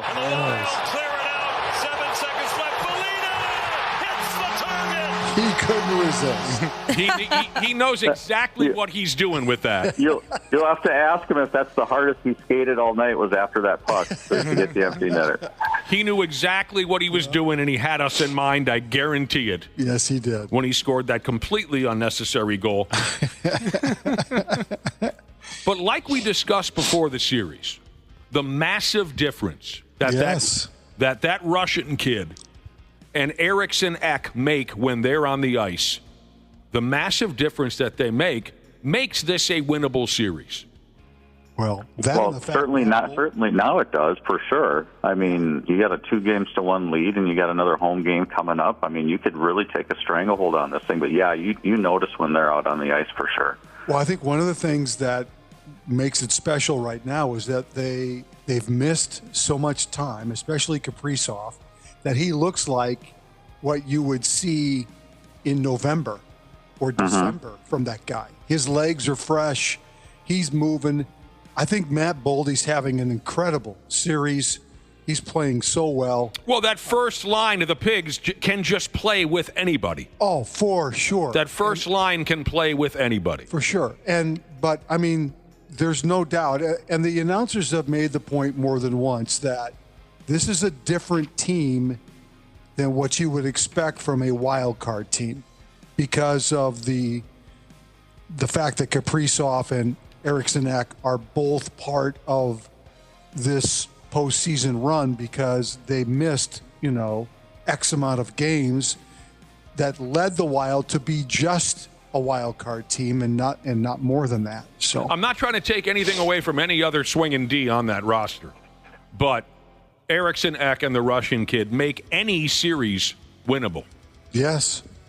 And special teams. We discussed special teams. Now, this series is not over. I'm just making some points about the first 3 games. Right. Special teams, penalty kill, and power play are always huge in the playoff. Well, the Russian kid had 2 power play goals last night. One was, did that puck hit me and go in the net?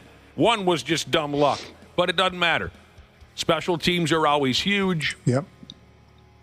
And you got to have strong goaltending. And aside from that SAWFT soft goal that Gustafsson gave up, the first goal of the night for Vegas, what was that? He played well.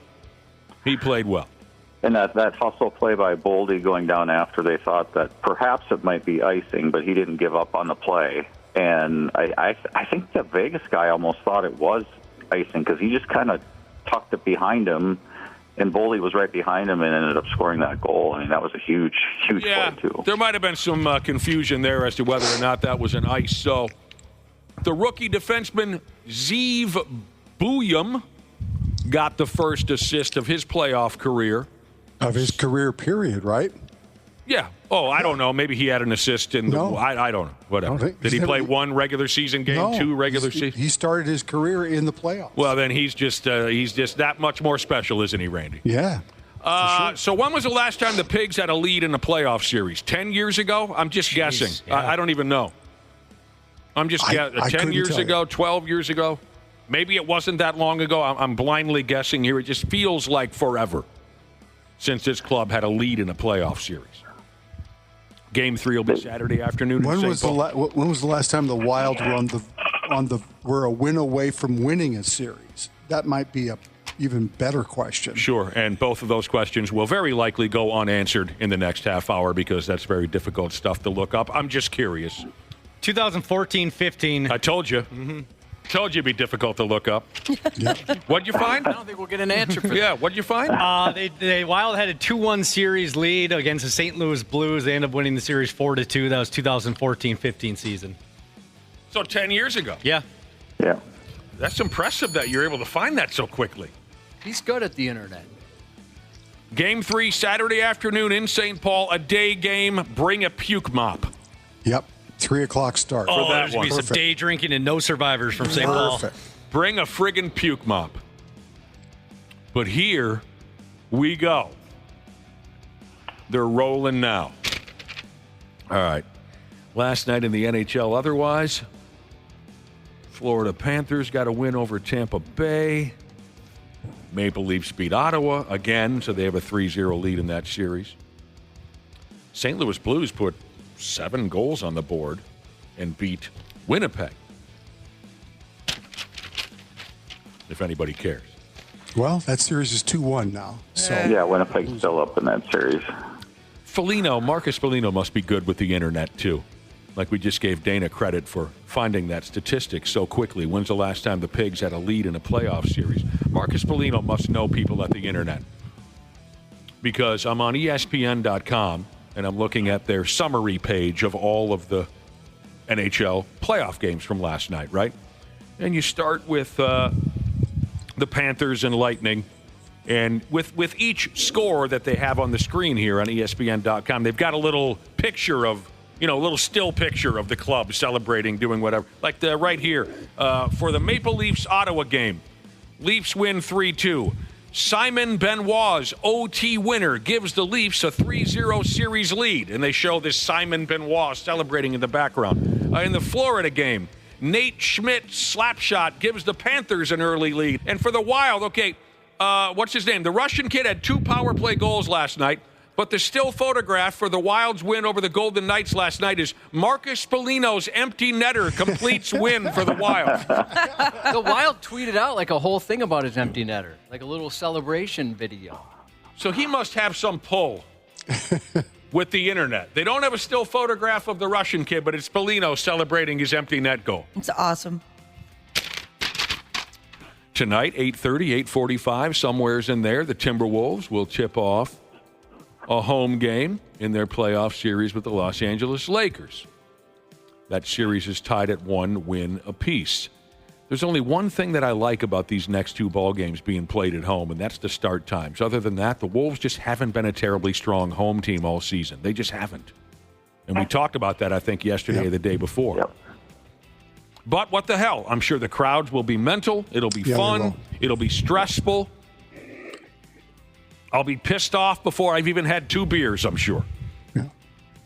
I think the real story tonight is how physical both teams will be. Because I think the Lakers learned in Game 2 that if they played that physical brand and met the challenge of what the Wolves were trying to do to them, that they probably would have better success. They have to be consistent with it.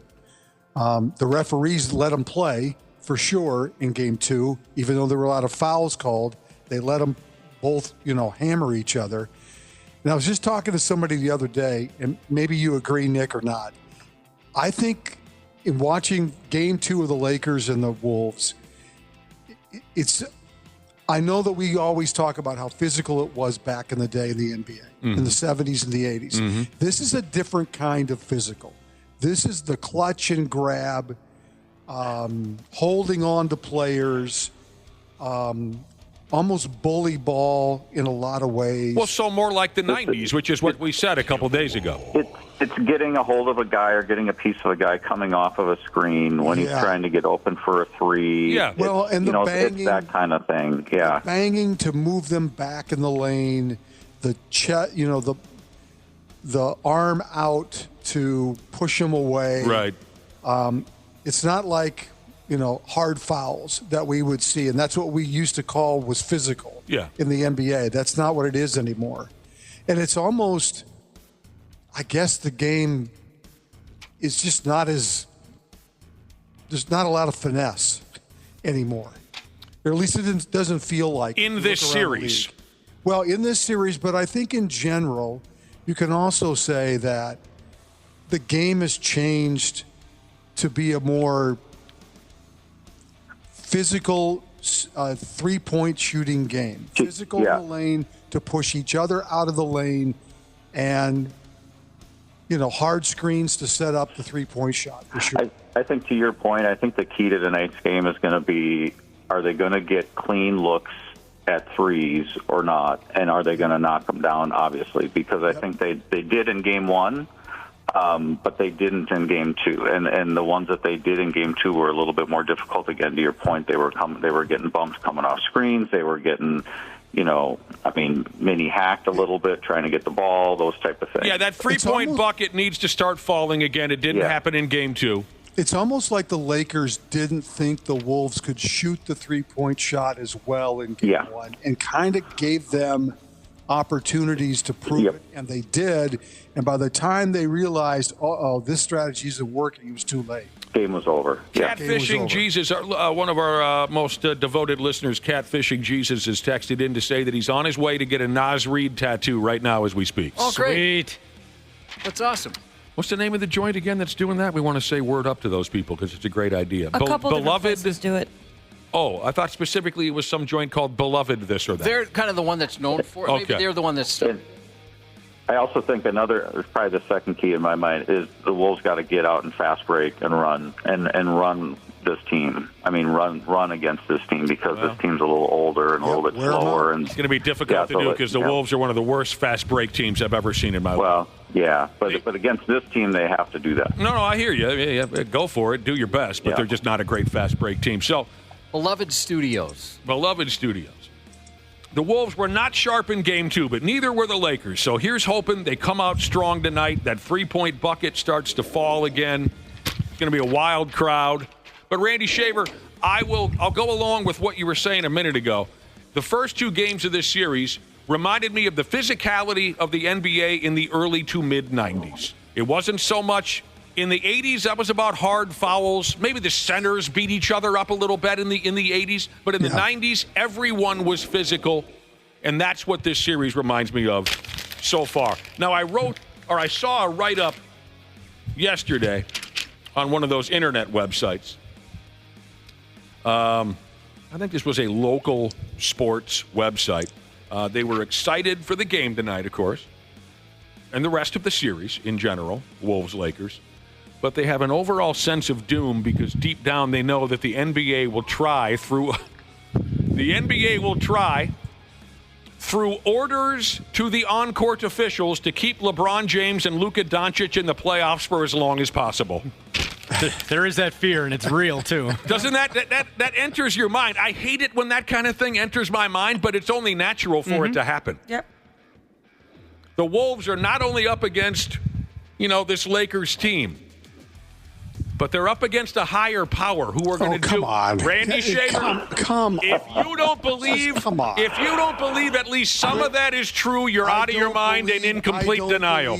I don't believe any of it. You must not have watched the 2002 Western Conference Finals between the Kings and Lakers.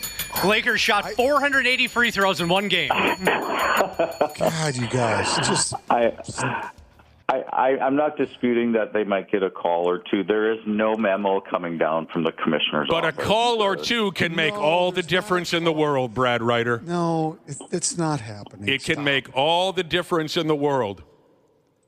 Man, oh man. How did they say it again? I got to read that again. The higher power? Yeah. The NBA will try, through orders to the on-court officials, to keep LeBron James and Luka Doncic in the playoffs for as long as possible. There's no orders telling them to keep them in the game. Come on. Okay, Randy. Okay. Was it Lakers Kings, or was it maybe these are two separate examples? There's video proof of this. There is. But was it Lakers Kings or Lakers Trailblazers? Both of them, but I think the most egregious one was the 2002 Western Conference Finals between the Kings and Lakers. Okay. Where I've watched this video before. And I've also watched one that featured the Trailblazers, where there was a Game 7 in L.A. against the Lakers, early 2000s, Kobe and Shaq, where there are fouls called over and over and over again on the Portland Trailblazers. Watch the video. I'm not making it up. And these fouls just simply did not happen. There's one where in the 2002 Western Conference Finals, Kings-Lakers, Kobe Bryant has the ball and he swings his elbow, hits Doug Christie right in the face, and they call Doug Christie for a blocking foul. He got elbowed in the face. There's video Well, proof he didn't need to be there. Yeah. What's your face doing there? Yeah. I'm not trying to give Randy a coronary episode or anything. All you do is fuel the flames for fans to have, They're going to riot now. I'm not telling them anything they don't already know.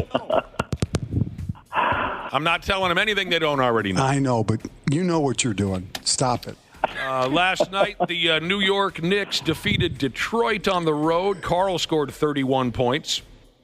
I watched. I'm into that series. I'm watching that series. Super that was a good game. series. Yeah, I've been watching it too. It's been fun. And I'm pulling for Detroit. Great crowd in Detroit. Like the Pistons get into that semifinal. The folks in Detroit have been waiting on this for years. Yeah. The Oklahoma City Thunder. How about that comeback? Put together. They were down almost 30. They put together some crazy all-timer comeback, right? And they beat the Memphis Grizzlies. What's his name? Morant got hurt though, so it looks like he's done for the series. No more grenade launching for. No. Another case for a best-of-5 series like we were talking about there. Yeah, Clippers beat the Nuggets. And not just beat them, they pounded them. Yeah. Hey, we've heard this kind of story before here in the Twin Cities, haven't we? Denver Nuggets interim coach David Adelman has accused the Los Angeles Clippers of piping in fake crowd noise. That's funny. And the other thing is they pump sound in that place. That place is so loud. It reminds me of Phoenix, where you couldn't even hear each other talk to each other, at the timeouts with coaches. So that building is it's very loud, whether the crowd is cheering or not. Yeah, he says they're pumping in fake noise. We heard that over and over again here with the old Metrodome.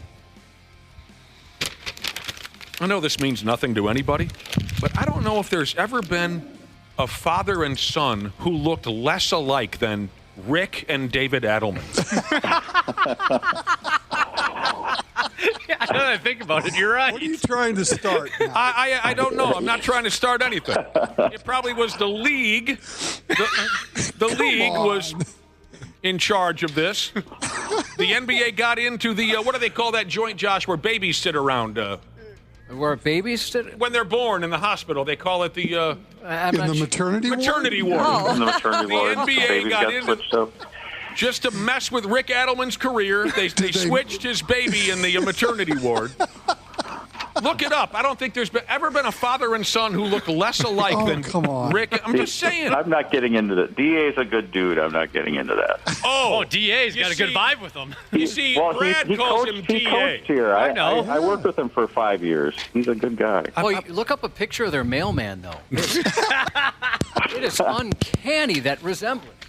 I'm not. Come on, Brad, you're so sensitive. I'm not trying to say anything. I'm just making a statement. Like, my buddy Dane and his dad could not possibly look more alike. There are a couple others where it's just eerie. You know what I mean? It's creepy when that happens. I have a couple of friends, now I can't think of the other one, where it's just eerie, where, especially if you look at a pic, like my pal Dane, if you look at a picture of Dane when he's 17 and his dad when he's 17, other than the fashion differences between the 1960s and the 1980s, you could, there's no way you could tell that which is which. Rick and David Adelman? Or DA, as Brad calls him. Well, that's everybody calls him that. No, they don't. That is fun. We know a guy that does that. If like somebody has a name that's not their real name, a rock star or something like that, they'll refer to that person by their real name and they'll go, oh, I'm sorry, you know them as so-and-so. Oh, gross. You know, I was talking to Smoogie the other day, my pal Smoogie, and he was saying that he's on the road, and you say, well, who's Smoogie? Oh, sorry, Ozzy Osbourne. He and I have a special relationship. I call him Smoogie. It goes back to some drinks that we had years ago. Anyway. I'm just kidding, Brad. I mean. I know. Evan Mobley of the Cleveland Cavaliers is the NBA's Defensive Player of the Year. I'm not sure who was in the mix there. Who else? Does anyone care or know who was in the mix? There were three guys. Well, I mean, I'm sorry, I don't have the list in front of me. Okay, it doesn't matter. Three guys that were up for it.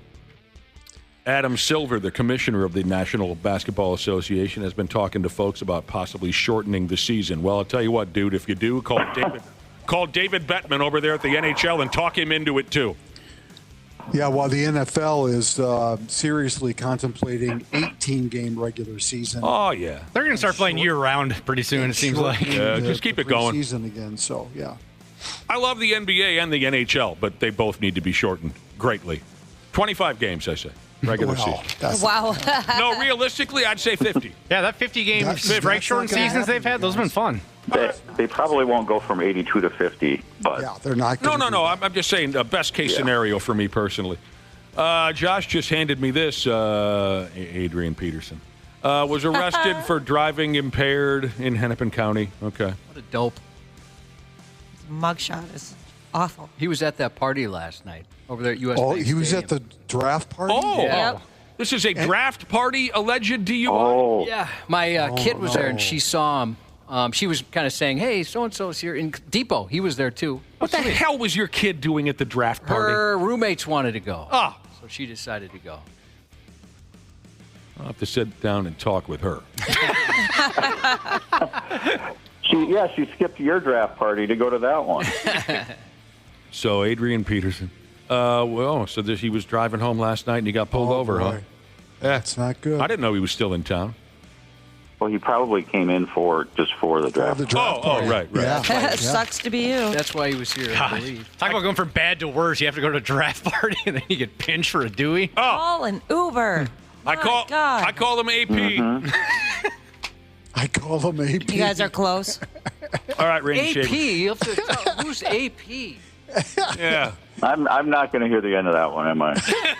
No. Probably not BR. No. VR. That's great. Oh, no, so some people are... thank you for the text, by the way. People had been texting us. They saw it on Twitter. We were just waiting for a news organization to report it. I don't see it on the Star Trib here. Channel right now, 5. so. Yeah, we were trying to find it from a particular news organization before we said anything. So Channel 5 has reported it.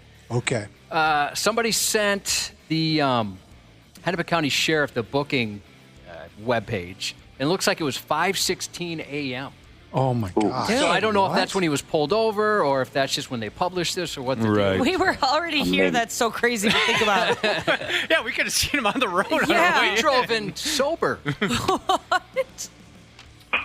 Was he on his camel? Somebody wants to know. No. I joked about for my 50th. I told a buddy I'm going to ride in on a camel. He didn't understand the reference. It's already been done. He didn't understand the reference. I think I would have tried to ring you upside the head with a beer bottle. Wasn't he dressed like a sultan or something? Yes, he was. Dude, I would have been all about that if you rode in on a camel, Josh. Just one of the more impossible morons that have ever come through this town. He stole your idea, Josh. just a moron. What a douchebag I'd be. If you were him, you would be a douchebag? No, if you rode in on a camel. If I rode in on a camel. Oh. Yeah, that would have been something. Okay. NFL draft. I know you guys want to talk. Here's what I'm going to do. Randy Shaver, Brad Ryder. I'm going to fire a few headlines at you concerning last night's NFL draft. Well, before I get to that, we played the audio of a kid. I saw a kid that got drafted last night, and he was complaining about how Green Bay sucks. I did read a lot. I read a lot of complaints about this event being hosted in Green Bay. I read a lot of complaints.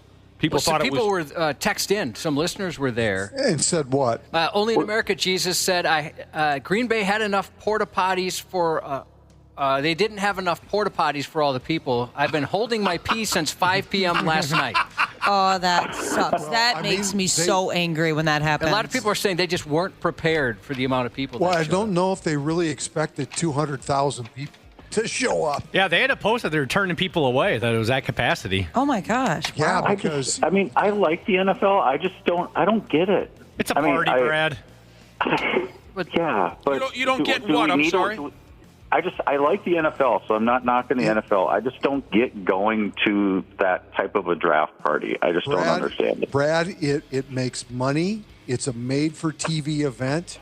They hire all these people to come in and pretend that they're cheering on their teams and all that kind of stuff, and it's free. The deal is it's free. And when you tell people it's free and they can come be, you're going to get a lot of people. I don't get it either, Brad Ryder. Really, Randy Shaver? They hire some people and pull a Giants jersey over their head? I have heard that. They fly in these super fans so that they can be on TV. Okay. Like when the Giants make their pick and you see 7 or 8 people going nuts and going, yeah, we got this guy. I mean, those are people that I've heard that they fly in. They hand them a sandwich and a beer and pull a Giants jersey over their head and say, okay. Well, I mean, there probably are the fans of those teams, and they come from those areas, but they bring them in specifically for the made-for-TV event. Okay, so draft. like those award shows or the Super Bowl halftime show where they hire models and stuff to be up front or on the stage. Yeah. All right. Cool. They hire people to do. That's funny. I don't get it either, Brett. The draft party at the U.S. Bank Stadium, though, that costs money, right? You had to buy tickets to that? Yeah. I have no idea. So I have my future brother-in-law. He went because he's a season ticket holder. So all of those people can get in for free. So it's kind of like why not? I got nothing else going on. I might be able to meet somebody cool while I'm there. Now, there's some positives coming in. Skinny P. Jesus said the draft was a fantastic experience. 205,000 people there, so it was bound to get a little busy, but they had a great time. Sounds terrible. And also, what else do people have to do in Green Bay on a Thursday night in April? Right. Isn't that triple the population of Green Bay? It all sounds so terrible. Doubled it? Yeah, I think it's 110 or 115,000. So. I went to a Bryan Adams concert at the old Saints ballpark in St. Paul, and they didn't have enough biffies for everybody, and it was miserable. That sucks. 105,000, Randy. Yeah, you're right on.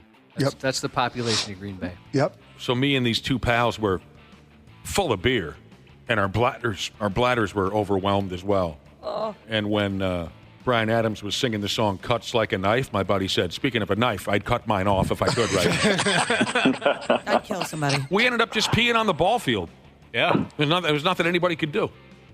All right. I'm going to read you some headlines from last night's NFL draft. And, Randy, you and Brad can take it from there because it's against everything that I believe in to make an effort to read these. Everything that I believe in. You know what? At least it's not golf, okay? True. Titans draft Ward at number 1 to be franchise quarterback. So first off, who were the Titans and who was Ward? Well, Tennessee Titans, and they took the quarterback, Christ. Cam Ward from Here you go. Miami. I owe you $20, John. Pick in the 2025 NFL Draft, the Tennessee Titans select Cameron Ward, quarterback, Miami. Boo! He seemed pretty psyched. Okay, so he's... I thought you were on the guy's side because he thinks Green Bay sucks. Oh, is that the kid who said that? Yeah. Well, then, yay. Vikings choose Donovan Jackson from Ohio State in the first round of the draft. With the 24th pick in the 2025 NFL Draft, the Minnesota Vikings select Donovan Jackson, guard, Ohio State. The idea of Donovan walking into that O-line room that now has some pretty impactful players across the board there tonight really put a stamp on a plan that we set out to accomplish. Shut up. Ended up at a better place, a better city, a better organization. Well, Stop. I'd like to thank Viking ownership for giving me just an opportunity to wear such a great color and represent such a great organization. He's not going to make it. I love that. Oh, I like the pick a lot. I think what they've done is, again, we go back to that Philadelphia Eagles playbook, draft book. And their draft book is, we're going to try to beef up our offensive and defensive lines as best we can early on. They didn't have to draft this guy. They had through free agency, had rebuilt their offensive line with some very good veteran players. But they saw an opportunity to take a guy that could complete that build and a guy that's going to be around, hopefully, fingers crossed, for a long time. I give them a lot of credit because they saw the same thing that basically everybody else saw in that playoff game, which was we lost that playoff game because we couldn't protect our quarterback. And they have done a really good job, at least on paper, of rebuilding that, like you said. So, which playoff game? And especially the Rams playoff game when Darnold got sacked like 87 times. The Vikings lost that playoff game because of their head coach. Next headline: where does Shedeur Sanders land? I think he's gonna end up with Cleveland in the second round. This is just my prediction. I think the Browns, they trade. First of all, that was part of the big trade last night. The Browns traded back, gave Jacksonville the number 2 pick. They took Travis Hunter, the Heisman winner, the receiver, the D-back combination player, and then they traded back, got a bunch of picks, including Jacksonville's first-round pick next year. And now they sit in round 2 with the first pick in round 2. And Sanders is still there, and they're quarterback needy. It couldn't have worked out any better for the Browns. Yeah, to take I think Sanders. they've got a pick like 2 after that as well. They do. They have 2 picks in the top 4 of the second round. Yeah. Someone's baby vomited all over everyone at the draft. That was pretty funny. Love that video. That's up on 93x.com. Well, okay. I was watching that. Is that the woman sitting next to the player and she's like bouncing up and down and the poor baby bounced a little too rough. Yeah. Oh my God. The baby's sleeping and then she starts clapping. The baby's like, whoa, whoa, whoa, whoa. That poor kid just got bounced everywhere. This was a kid by the name of Kelvin Banks Jr. He's an offensive tackle. He was selected by the Saints. The television coverage cut to Kelvin Banks Jr. sitting with his family, and they're all having a good time. He's got a tiny little baby sitting in the arms of its mother, and they're all jostling around, and then the baby threw up on live television. Oh, yeah. As babies will do. Yeah. If you don't mind going back to the pigs real quick here. A listener claims the last 2 times the boys were in the playoffs, they were up 2-1 after 3 games. 2023 versus Dallas, 2022 versus St. Louis. The internet might have lied to me. Whatever. The internet sometimes lies. We find that out. I don't recall either of those series, so I'll just have to take your word for it. And that's where the boys are at right now, as we already covered, 2-1 up on the Vegas Golden Knights. How about an NFL draft fact? New York Giants linebacker Lawrence Taylor says he does not remember being drafted because he drank 41 beers that day. Oh, my gosh. Dang. I don't know. Is that were players in a green room at that point, or were they just home? I think they were probably home. Yeah. I don't know. When you see footage from some of those old drafts, it's being like held in like a hotel ballroom. Right. Exactly. Yeah. When was Lawrence Taylor drafted? 1983 or 4? I imagine. They probably did not have a big. It was just a bunch of boring GMs with telephones in front of them. 41 Steve Weisers in a day, he says. That sounds like Don Mattingly. Is it Don Mattingly? Or Wade Boggs. You're thinking of Wade Boggs. Wade Boggs. Could Big Al do that ever? 41 in a day? Yeah. He really could? Oh, yeah. He's not the largest guy, despite his nickname. He was just born to do it. Some people are born with it. He's a natural athlete. If you remember right, I think Leif Garrett sang to us years ago. Leif Garrett sang about how he was made for dancing. I think I have. Am I right, Randy Shaver? Yeah. I was made for dancing. Oh, yeah. Whoa. I think that was Leif Garrett. Big Al was made for beer drinking.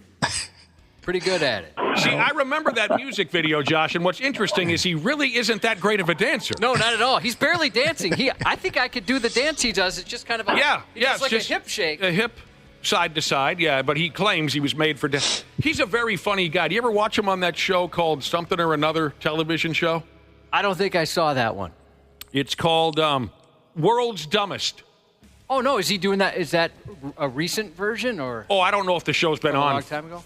I think the show ended years ago, but they still rerun that show on some channel that I have on my television setup. It's called World's Dumbest. It's all B celebrities. They watch videos of dumb car crashes, dumb drunks, dumb partiers, dumb everything. I just looked him up. Father Time has not been kind to him. Oh, is he not looking so good today? Oh, no. Boy, you know what? Sometimes the real handsome guys, when they're young, that's what happens. Yeah. He's very funny, very dry. It's people like, again, the show has probably been off air for a decade, but I still catch it in reruns. Frank Stallone, Tanya Harding, Leif Garrett. Frank Stallone's pretty funny. He is. Yeah. He's very biting. Oh, yeah. Yeah, he doesn't pull Who am I missing in there? They have a never-ending, a lot of comics in there. Leif Garrett. Oh, man. He was a heartthrob back in his day. Oh, he was all over the magazine covers. Oh, yeah. He was a teen idol. Some bitch got some. He did. I'll bet. Along the way, he got some. All right, how about this? The 10 best undrafted players in NFL history. Anyone come to mind, Brad Ryder? John Randall, number 1. John Randall is Randy Shaver. It's one of Randy Shaver's mentions for the best undrafted. Number 1. Brad Ryder. He's in the Hall of Fame. I'll give you a hint for someone that made the list. Iowegian. Oh, Kurt Warner. Yeah, Kurt Warner. Yeah, I was just thinking him. Okay. Yep, he's Hall of Famer, too. From 10 to 1, here are, well, in no particular order. Okay. The best undrafted players in NFL history. Dick Night Train Lane. Yep. From Detroit. Way back in the 1800s. The rest of these guys are modern-day players. Adam Vinatieri. Yeah, it's kicker. See, good at it, though. That's the exact attitude we're trying to lose around here, Randy Shaver. That's a kicker. Our only friend on the Vikings is a special teamer. Well, but that's different. Tony Romo. Yeah. Eastern Illinois. Priest Holmes. Oh, God, was he good? He was a fantasy football legend. Oh, back in the day, for like a stretch of about 4 years, he was phenomenal. I love the first name here. Underappreciated, cool first name. Rod Smith. James Harrison. Yep. Antonio Gates. James Harrison, scary, man. He's overrated. Antonio Gates. Yep. Warren Moon. Well. What? Yeah, I mean, he ended up playing in the Canadian Football League first. Yeah. But he was never drafted. Yeah. Kurt Warner. Yep. And your guy, John Randall, made the list. Yeah. I have very fond memories of watching that man play for the Vikings. Oh, God, was he good.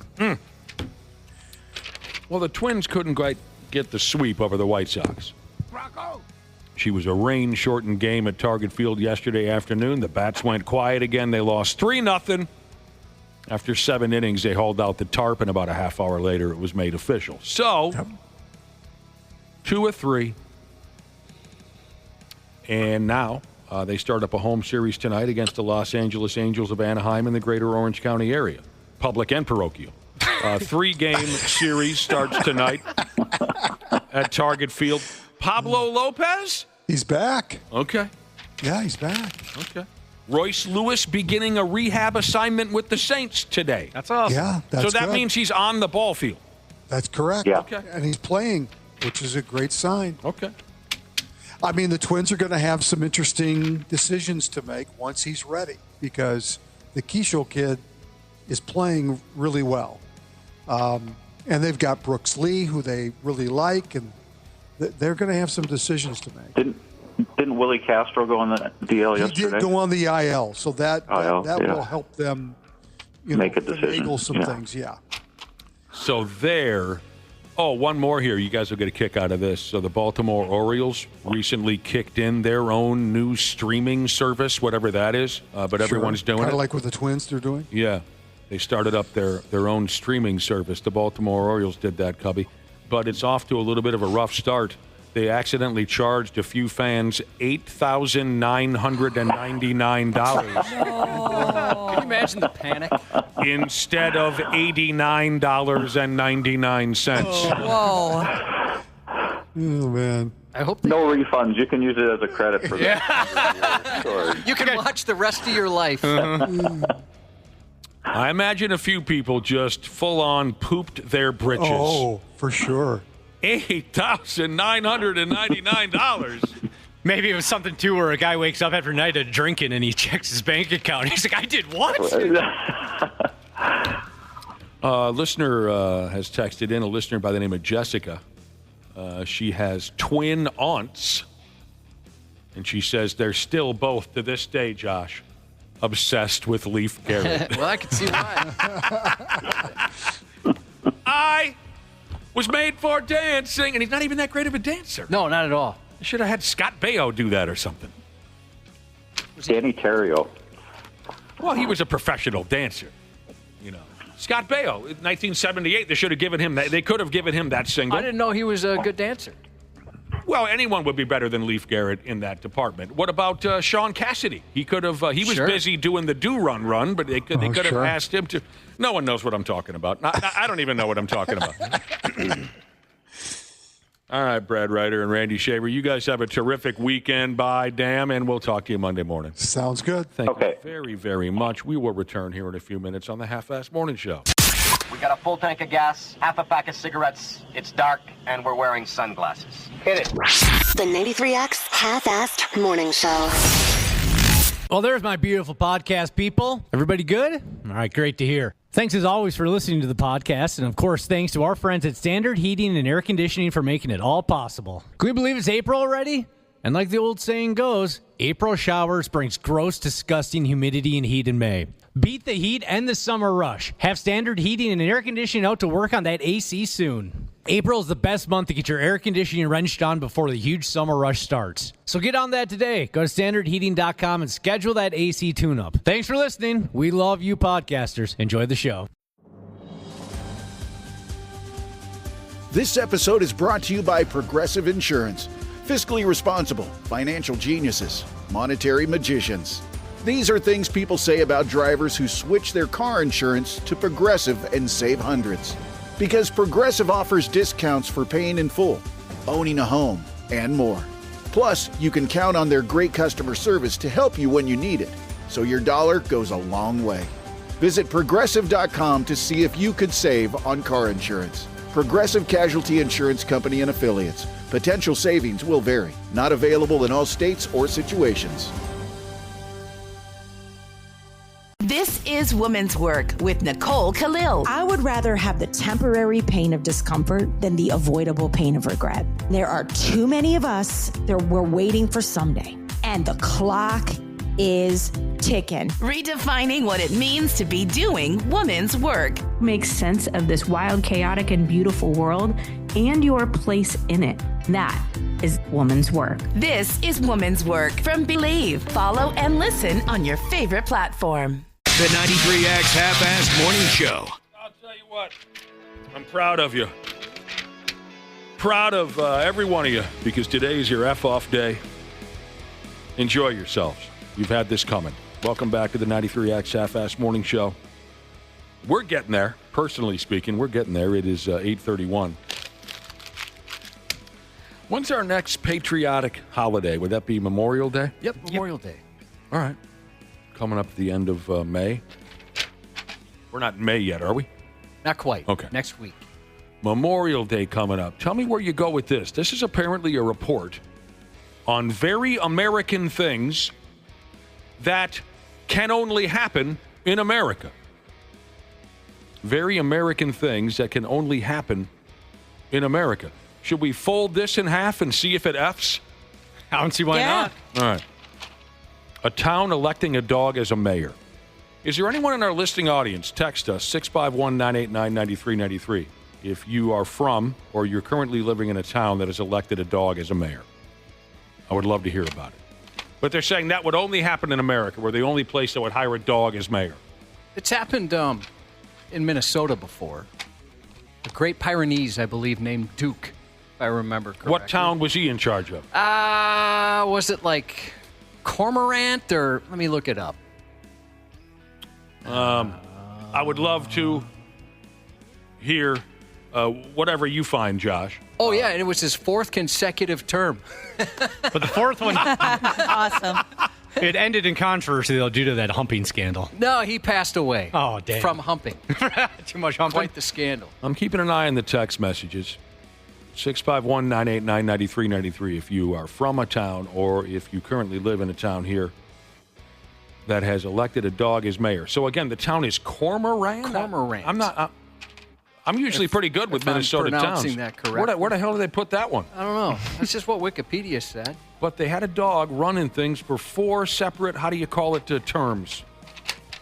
Oh, here's a listener who has a cabin in Cormorant. So they're very familiar with Duke, the dog mayor. Cute. Okay. Also, something that could only happen in America. Spending $1.8 billion on tooth fairy payouts. So someone did the arithmetic, and if you total up all the money we hand out to our children for their dead teeth, it comes to $1.8 billion. That's crazy. I just got either some coins or a dollar bill eventually when I got a little bit older.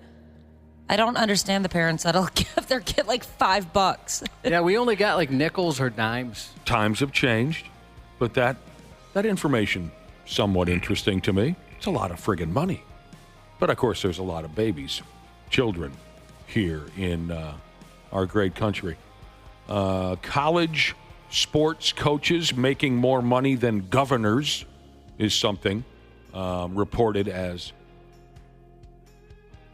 something that could only happen in America. Well, I don't know. I'm not arguing, but I'm just curious now. Say, what does PJ Fleck make in a year? And he deserves every penny. I'm a big PJ guy. What does PJ Fleck make in a year? A couple $1 million, and he's on the low end. What about guys like who's that douchebag that's on all the television commercials now? Alabama. What's his name again? Nick Saban. What's he making these Fleck days? makes $6 million a year. Oh! Yeah. I thought it would only be a couple mil. Oh, well, his base salary is 1.5. Oh. And then they call it supplemental compensation 4.5. He also gets a bonus of 1.4. What about Saban? 20 million? Let's see. You guys go ahead. Thank you for looking that up. Okay. Another very American thing. $11.4 million in 2023. That was Nick Saban? Yeah, he also earned bonuses, including an $800,000 retention payment if he remained the head coach. Just for continuing to do your job? I thought it would be more than that. Here's a listener who texted in and said, we're a bunch of cheap asses. His kids get $20 a tooth when they fall out of their mouth. Dang, dude. Why? $20. Dude, I'd pull a tooth out right now for $20. Seriously. Yeah, I got to get lunch at one point or another. I think Cormorant, people are saying. Cormorant is how you call the town. Cormorant. Oh, the town with the dog mayor. Yeah. Okay, Cormorant. Okay. Cormorant. I think this guy's kidding about dishing out $20 to his kids every time they spit a tooth out of their He's got to be. Where were we? Lawnmower races. Now, here's something. If we really can brag about this, Josh, as being an all-American thing and it goes on nowhere else, then boy, am I proud of that. Me too. I love the lawnmower races. Love it. Oh, I forgot. I was going to tell you guys. For the first time, I saw the city, or maybe it's a county, using one of those giant remote lawnmowers. Oh, Right. cool. Did you see that too, Nick? You drove right by it as well. I don't remember if I did see something. Joining, getting off of 280 going to 94 East. Oh. They were mowing over there, and they had a giant mower that a dude was operating with a remote control. It was so this awesome. is recent. You and I were probably... Yeah, it was just a couple weeks We back. were leaving the same way. No, I did not see that. A giant I should have wrote that remote down. control mower. I've seen the little Roomba-looking That's all I'd ever seen. the little remote control ones. mowers. Yeah. But so how large are we talking? Like a standard size riding lawnmower? No, it was huge. Oh, it was much, much, much bigger. That's sweet, dude. So it can wipe out a big area. How fast was it moving? Not very fast. Okay. Man, Rick Moranis' character in Honey, I Shrunk the Kids would be so proud with how far his technology has come. He nailed it, didn't he? Lawnmower races, though, every once in a while I'll catch them on television. I wish it was more widespread. I wish coverage was a little more in-depth on lawnmower races, because that is a riot to watch happen. I've mentioned before, we lived across the street from a park where they would have drone races and lawnmower races. But they were actually full-size lawnmowers, with the handle still attached and everything. They weren't like the Roomba ones. You ever seen those drone races on TV? They make me kind of nauseous. Maybe just 2-3 minutes. Yeah, I didn't sit down and watch the whole thing, but I was kind of curious. I'm like, what is this all about? They're racing through the stadium, and it just kind of made me a little seasick. So I'm sorry, Josh, you were saying you have witnessed remote control lawnmower races? Oh, right across the street from our old house. But yeah. they were the tiny little disc shape. No, they were not. They were not. They were full-size, regular lawnmowers that they were remote control. Like I said, they still had the handle on them and everything. Handle? I don't know what you mean. Well, the handle you have on Oh, the lawnmower. push mowers. Yeah. Oh, I was picturing a riding mower. Your park has everything. Filthy graffiti. There was prostitution, drugs, and remote control push lawnmower races. Okay, what else is uniquely American here, according to this report? Oh, okay. The idea of a cheese curd capital. What they mean is, like, say, Madison, Wisconsin is the cheese curd capital of the world. Don't quote me on that. I'm just guessing that's what they mean by this, that somewhere in America there is a town which is the cheese curd capital of America. Does anyone know what the correct answer is? Not off the top of my head, no. I'd imagine it's in Wisconsin. Outside of that, I have no guesses. Yeah, they can't get over it, that whole cheese gimmick over there. It's very likely. It's Ellsworth, I'm pretty sure. Yeah, they need to get over it in Ellsworth. Because they do the cheese curd festival every year. Smokes your mom's pot, Jesus, just blew my mind. What happened? He said if I get a kick out of the remote lawnmowers, I should check out the train cars with huge saw blades on them that trims trees and branches along the tracks. He said he could watch that for hours. Are you kidding me? That's a thing? That is awesome. It's like a transformer. It's got weapons on it. It slowly rolls down the tracks. It's got massive saw blades in it. They got to put that in a horror movie or something. Yeah. Iron Fist Jesus on the topic of Tooth Fairy. He says, money for teeth? My kid gets a new Rolex every single time he loses a tooth. That's right. Jeez. So, we're kind of labeled as fat slobs here in America, aren't we? I like Yep. that. Good for I us. don't. Oh, you don't? No. And every year we read that it's getting worse. We're all obese. Very few of us can cross a room on our feet without getting short of breath. We're terribly out of shape around here. So it would make sense then that this report says only in America would you find fast food burgers that are over 1,000 calories. It is absolutely insane. I refuse to eat one for that reason. Do you really? Yeah. Just don't look, and then it doesn't count. That's like 2 meals. For some people, that's your whole day's worth of calories in one meal. Okay. So I've never been the kind of guy that has any idea about calories. What food item has more than the next? I know nothing about it. So 1,000 calories in a cheeseburger is off the charts? Yeah. And don't even get me started on the sodium, Nick. Oh, the sodium. Jeez, you're not kidding. It's funny you say that because many, many years ago, I was seeing this gal, and she came over to the house, and she saw that I had 2 giant turkey pot pies smashed onto a paper plate next to each other, microwavable turkey pot pies that I had smashed onto a plate, and I'm windmilling. I love pot pies. It's one of my favorite foods on earth. Me too. I'm windmilling this pot pie stack into my mouth, and this gal says to me, "Do you have any idea how much sodium is in there?" And I said, "No." I got to say, that's something I never pay attention to. No. Maybe calories every once in a while. I don't pay attention to any of it. I will one day. I likely will one day when I get diabetes, but for now, I don't pay attention to any. Yeah, I don't. Sodium, I never really care about. I have to pay attention to it quite a bit because if you have too much, then you're more apt to swell up and all that kind of junk. So on this same subject, the fact that we're all fat and out of shape here in America, and our foods are ridiculous and unique. They also note all the deep fried items that we love so much. They specifically picked on deep fried butter at your local county or state fair. There's deep fried butter? I haven't heard of that. I haven't either. I wouldn't take an interest in it in the first place. No, that sounds a little much. I was not aware of deep fried butter. Did you know for male Hucker Cheese's chicken pot pie, that's his 3 favorite things? Love that. You're amazing for that. Honestly, deep fried butter looks pretty good. I don't think I could do it.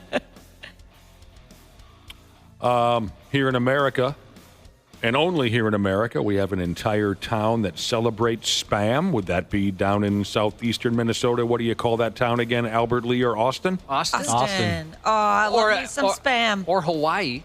Oh. Yeah, they love it in Hawaii. I don't know maybe Honolulu. In Hawaii, it's huge. We don't specifically know what town this is, but in the report it says we have a town here somewhere that celebrates Spam. Well, I love Spam, but there must be some town somewheres that has a big party and a parade and everything. I'm going to guess Albert Lee or Austin, but I don't know. I just can't watch it come out of the can. Well, there's the Waikiki Spam Jam. The Waikiki Spam Jam? An annual food festival in Hawaii which celebrates Well, what about here in Spam. America? Well, I'm looking at a map, and it appears it is part of America, Hawaii. Okay, that sounds fun. I would go with you, Josh, to the Waikiki Spam Jam. Me too. You can't watch it come out of the can, Ashley? Nope. It's kind of like wet cat food. Yeah. It's hard, but Have you ever had it where it kind of toots on its way out? That's the best. Have you had that, Ashley? No, I literally do not watch that happen. I refuse to. All right, the Spam has farted. It is now time to eat. Who farted? Well, that was the Spam. That's the Spam. Okay, who really farted? Josh and I have experienced this, something else that's uniquely American. No one else gets involved in this, according to this report. People camping out for the opening of a fast food restaurant. Josh and I experienced, was it the very first, don't tell me, the very first Juicy Cream. What the hell? Krispy Kreme. Krispy Kreme. The very first Krispy Kreme in Minnesota. We were there. We broadcasted live. We had to pretend like this was the biggest thing that's ever happened to our town. We gave away a boat. Yeah. What is it? Chick-fil-A? I saw a documentary with one of the guys from the Howard Stern show. Was it Chick-fil-A? Or there's one of those where people will travel the country to go to all the openings. Yeah, Right. Chick-fil-A. It was Chick-fil-A? Yep. You can get if you're one of the first 50 or something, you get free Chick-fil-A for like a year, or you get some type of incentive to go and hang out. Yeah, because when they opened the one up in Maplewood, I genuinely thought about camping out front. I was like, that would one of those? That would save quite a bit of money. I mean, the blanket statement is, we Americans, we love to eat. Their grilled chicken bites are so good. I know that's not like a typical fast food item, but I don't know what kind of seasoning they put on those things. Oh. We love to eat. Everything I do now is food-based because that's what I look forward to the most. And look at the size of you. I'm putting on the pounds. Is that what you're saying? Yeah. You're bloated. We love to eat so that, Edina Cop Jesus said, Nick, you got to try deep-fried Hope butter. That's where it's at. Oh, my God. Hope butter. You're going to do that to a man with 15 minutes left in his workday on a Friday? Dana, I was going to say the same friggin' thing. Just when I'm ready to go out and have a friggin' good weekend, some friggin' animal has to bring up Hope butter. Do you hope one of his partners tasers him today for saying something like that? He's a cop? Edina Cop Oh, Jesus. yeah. Taser yourself right now for bringing that up. I got nothing against the Hope butter people, but I've told you before, at my neighborhood bar, You could not have half a beer without someone bringing that up for about an 8-month friggin' Until you complained about it, I'd never heard of it before. Yeah, same here. I told you, I finally told one guy, I said, if I hear one more person in this bar bring up Hope Butter, I will burn this place to the ground. Have you ever heard of Kerrygold butter? It's like an Irish butter. People are obsessed with that. I want to hear all about Next it, though. level. I want to hear all about it. When I'm trying to relax and have a beer and watch a baseball game, that's when I want to hear about it. Next time they bring it up, say that it sucks compared to Kerrygold butter. Okay. Start a butter rivalry? Yeah, start a fight. Josh, I like to think of myself as a real American. I would agree that you are. I fight for the rights of every man. I fight for what's right. I fight for my life. We've been talking about America up in here. Specifically, a report that discusses very American things. Things that they say could only happen here in the United States. All right? I came up with a couple myself. I don't know. I could be wrong, but doesn't a bikini car wash sound like something very uniquely American? Yeah. Yeah, it does. Well, I can see it happening in Brazil. Oh. You know, they've got the Brazilian butt team. What are they called again? Miss Bum Bum? Miss Bum Bum, yeah. Yes, sure. Brazil. It'd be far more dangerous and they'd be washing tanks, but Russia, they've got that bikini team over there in Russia. The Russian bikini team? Yeah, what are they called? The twerk team. Oh, the twerk club. Bikini tank wash. That would be something to see. I always thought of bikini car washes as very American, and also keeping with cars. This has got to be only us. Giant, oversized motor vehicles, specifically the ones with names on them. Do you know what I mean? Yes. What do you mean by a name on them? Like a decal where they've named the specific American driving a giant, oversized vehicle has given that vehicle a name. Like you look at the decal and you can tell you're dealing with the baby maker or something like that. Yeah, You know that what I mean? seems Talking about very grave American. digger, a zombie. Well, not Medusa? specifically, not specifically the professional monster trucks. I'm talking about folks their own personal vehicle. You've never seen one of those, Josh? I Not can with a remember name on it, no. Oh. I can remember one for the movie Kill Bill that we can't say on the radio. Oh yeah, yeah, that kind of a thing, Josh. Yep. You've never seen that in person? Uh-uh. Oh. You're missing out, I guess, kind of. Josh, you should name your truck, man. You got a cool truck. Let's give it a name. I don't want to give it a name. Don't do that. No, You're you- better than that, Friends that have Josh. named their vehicles. They don't put stickers on them or anything, but they've named their vehicles. Yeah, I'm talking about the ones where there is a visible nickname for the vehicle decaled on the vehicle. All right. Here's what else the report covers. And God dang it, there was a buddy of mine who named his vehicle and put the decal. I cannot think. It was so dumb. It was something like the ultimate weapon or something. It was so dumb. And I'll try to come up with it before we get the hell out of here. It was a lifted pickup, and I love lifted pickups. You've heard Josh and I go on and on about how we're tired of the stereotypes of the lifted pickup driver. We're tired of the jokes. Just say whatever you want. I'm still going to love them. They are the coolest vehicles on the road.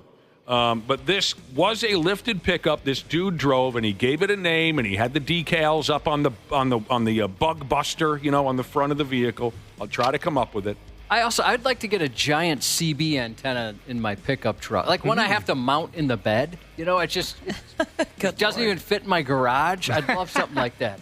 Okay, I would too. That sounds great. What else is uniquely American, according to this report? Being able to find 24-hour anything. Yeah, okay, I'll go along with it. I've had some friends that have gone to Japan, and they are pretty well known for that as well. Well, but Japan, don't they just try to be us every turn they make? I guess I don't know. You could make that argument. Says a guy who's never been to Japan and really has no idea.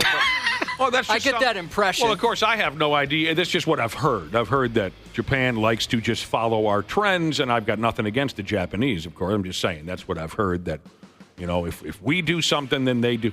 High school mascots having fight songs and mascots, I guess, is uniquely American. I have heard that just the American high school experience is very unique compared to other countries.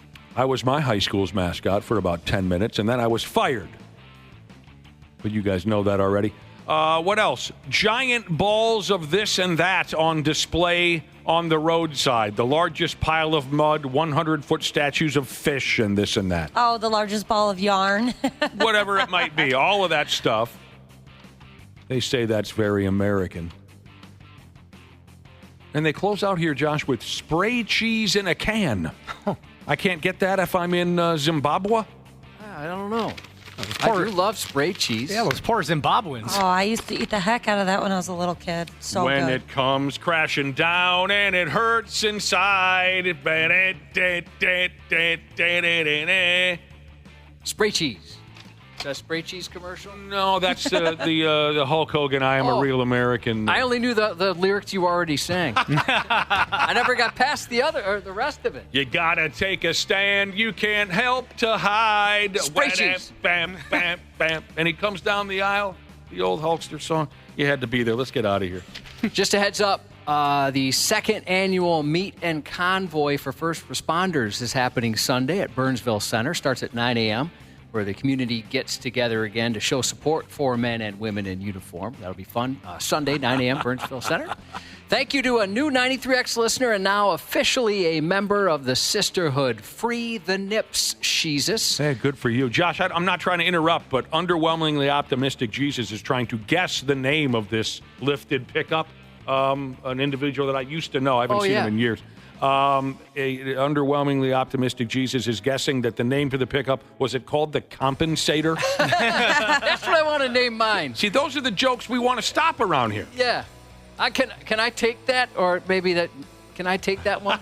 I want the Compensator.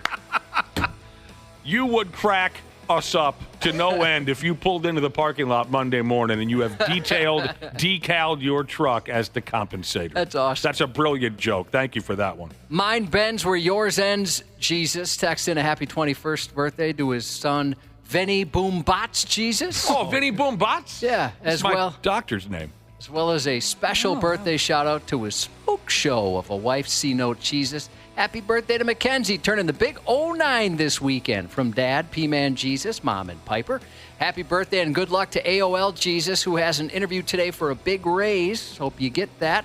Thank you for spending a bit of your Friday with us. You are loved, and we hope you have a heck of a weekend. 93X Half-Assed Morning Show. You gotta be kidding me. Who greenlit this garbage? The 93X Half-Assed Morning Show. Well, there's my beautiful podcast, people. Everybody good? All right, great to hear. Thanks, as always, for listening to the podcast. And, of course, thanks to our friends at Standard Heating and Air Conditioning for making it all possible. Can we believe it's April already?